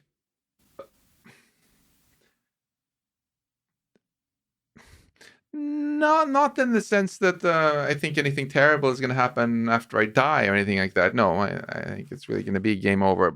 But it's more that it makes me very acutely aware of just what a wonderful gift this is that I get to be alive right now, and is a steady reminder to just live life to the fullest and really enjoy it because it is finite, And I think actually. And we know we all get the regular reminders when someone near and dear to us dies, that one day it's going to be our turn. It adds this kind of focus. I wonder what it would feel like actually to be an immortal being, if they might even enjoy some of the wonderful things of life a little bit less, just because there isn't that finiteness. Yeah. Do you think that could be a feature, not a bug? The fact that we beings are finite, maybe there's lessons for engineering and artificial intelligence systems as well that are conscious. Like, do you think is it possible that the reason the pistachio ice cream is delicious is the fact that you're going to die one day and you will not have all the pistachio ice cream that you could eat because of that fact? Well, let me say two things. First of all, it's actually quite profound what you're saying. I do think I appreciate the pistachio ice cream a lot more, knowing that there's only a finite number of times I get to enjoy that. And I can only remember a finite number of times in the past. And moreover, my life is not so long that it just starts to feel like things are repeating themselves in general. It's so new and fresh. I also think, though, that death is a little bit overrated in the sense that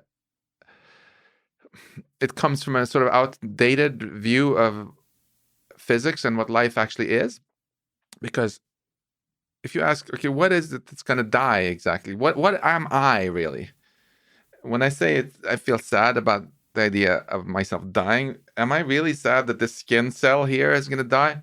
Of course not, because it's going to die next week anyway, and I'll grow a new one, right?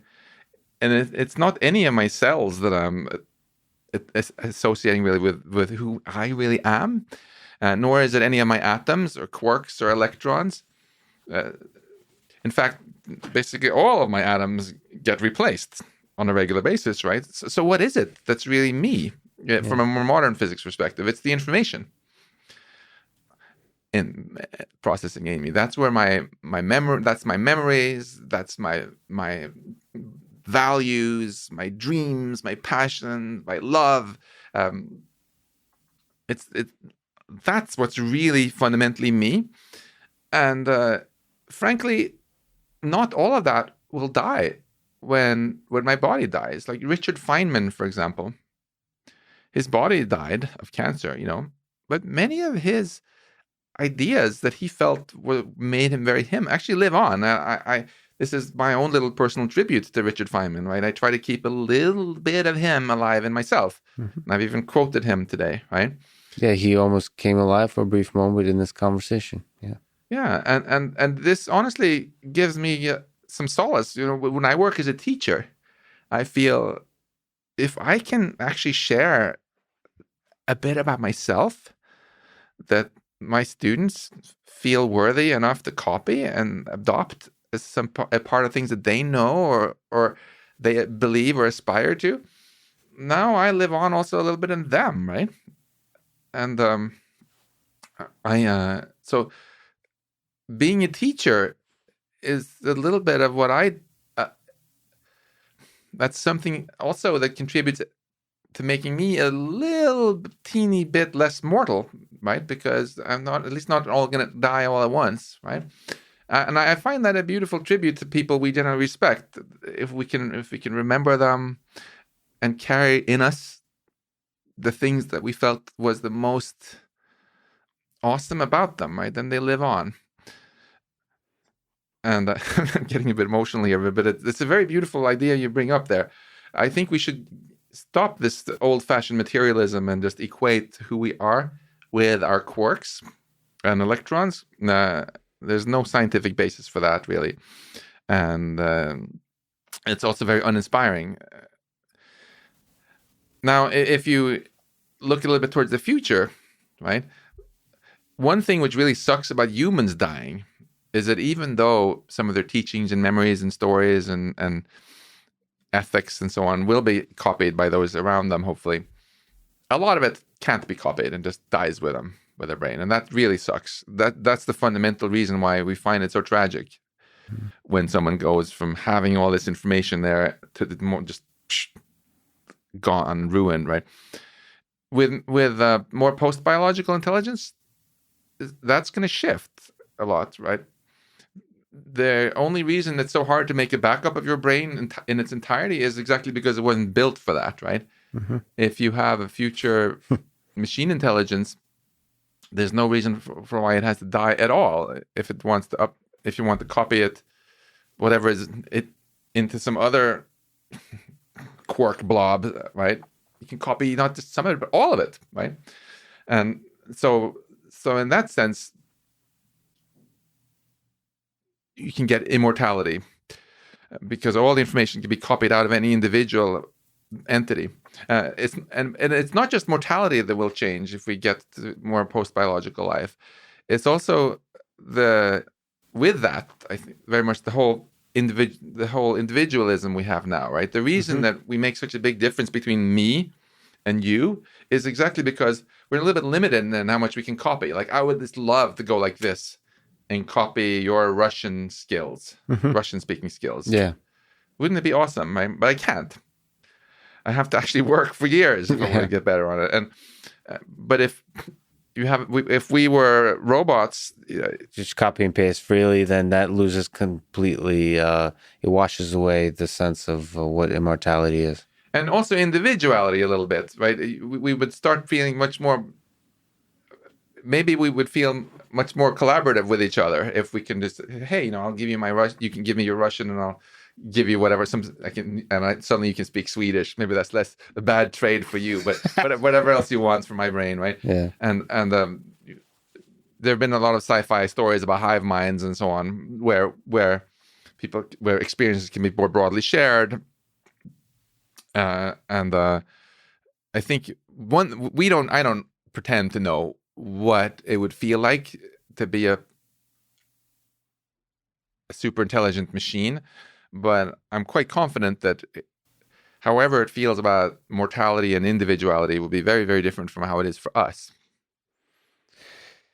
Well, for us, mortality and finiteness seems to be pretty important at this particular moment, and so all good things must come to an end. Just like this conversation, Max. I saw that coming. Sorry, this is the world's worst transition. I could talk to you forever. It's such a huge honor that you spend time with me. Honor is mine. Thank you so much for getting me essentially to start this podcast by doing the first conversation, making me realize falling in love with conversation in itself. And thank you so much for inspiring so many people in the world with your books, with your research, with your talking, and with this ripple effect of friends, including Elon and everybody else that you inspire. So thank you so much for talking today. Thank you. I feel like so fortunate that you're doing this podcast and getting so many interesting voices out there into the ether, and not just the 5-second sound bites, but so many of the interviews I've watched you do, you really let people go into depth in a way which we sorely need in this day and age. And that I got to be number one, I feel super honored. Yeah, you started it. Thank you so much, Max. Thanks for listening to this conversation with Max Tegmark, and thank you to our sponsors, the Jordan Harbinger Show, Four Sigmatic Mushroom Coffee, BetterHelp Online Therapy, and ExpressVPN. So the choice is wisdom, caffeine, sanity, or privacy. Choose wisely, my friends. And if you wish, click the sponsor links below to get a discount and to support this podcast. And now let me leave you with some words from Max Tegmark. If consciousness is the way that information feels when it's processed in certain ways, then it must be substrate independent. It's only the structure of information processing that matters, not the structure of the matter doing the information processing. Thank you for listening, and hope to see you next time.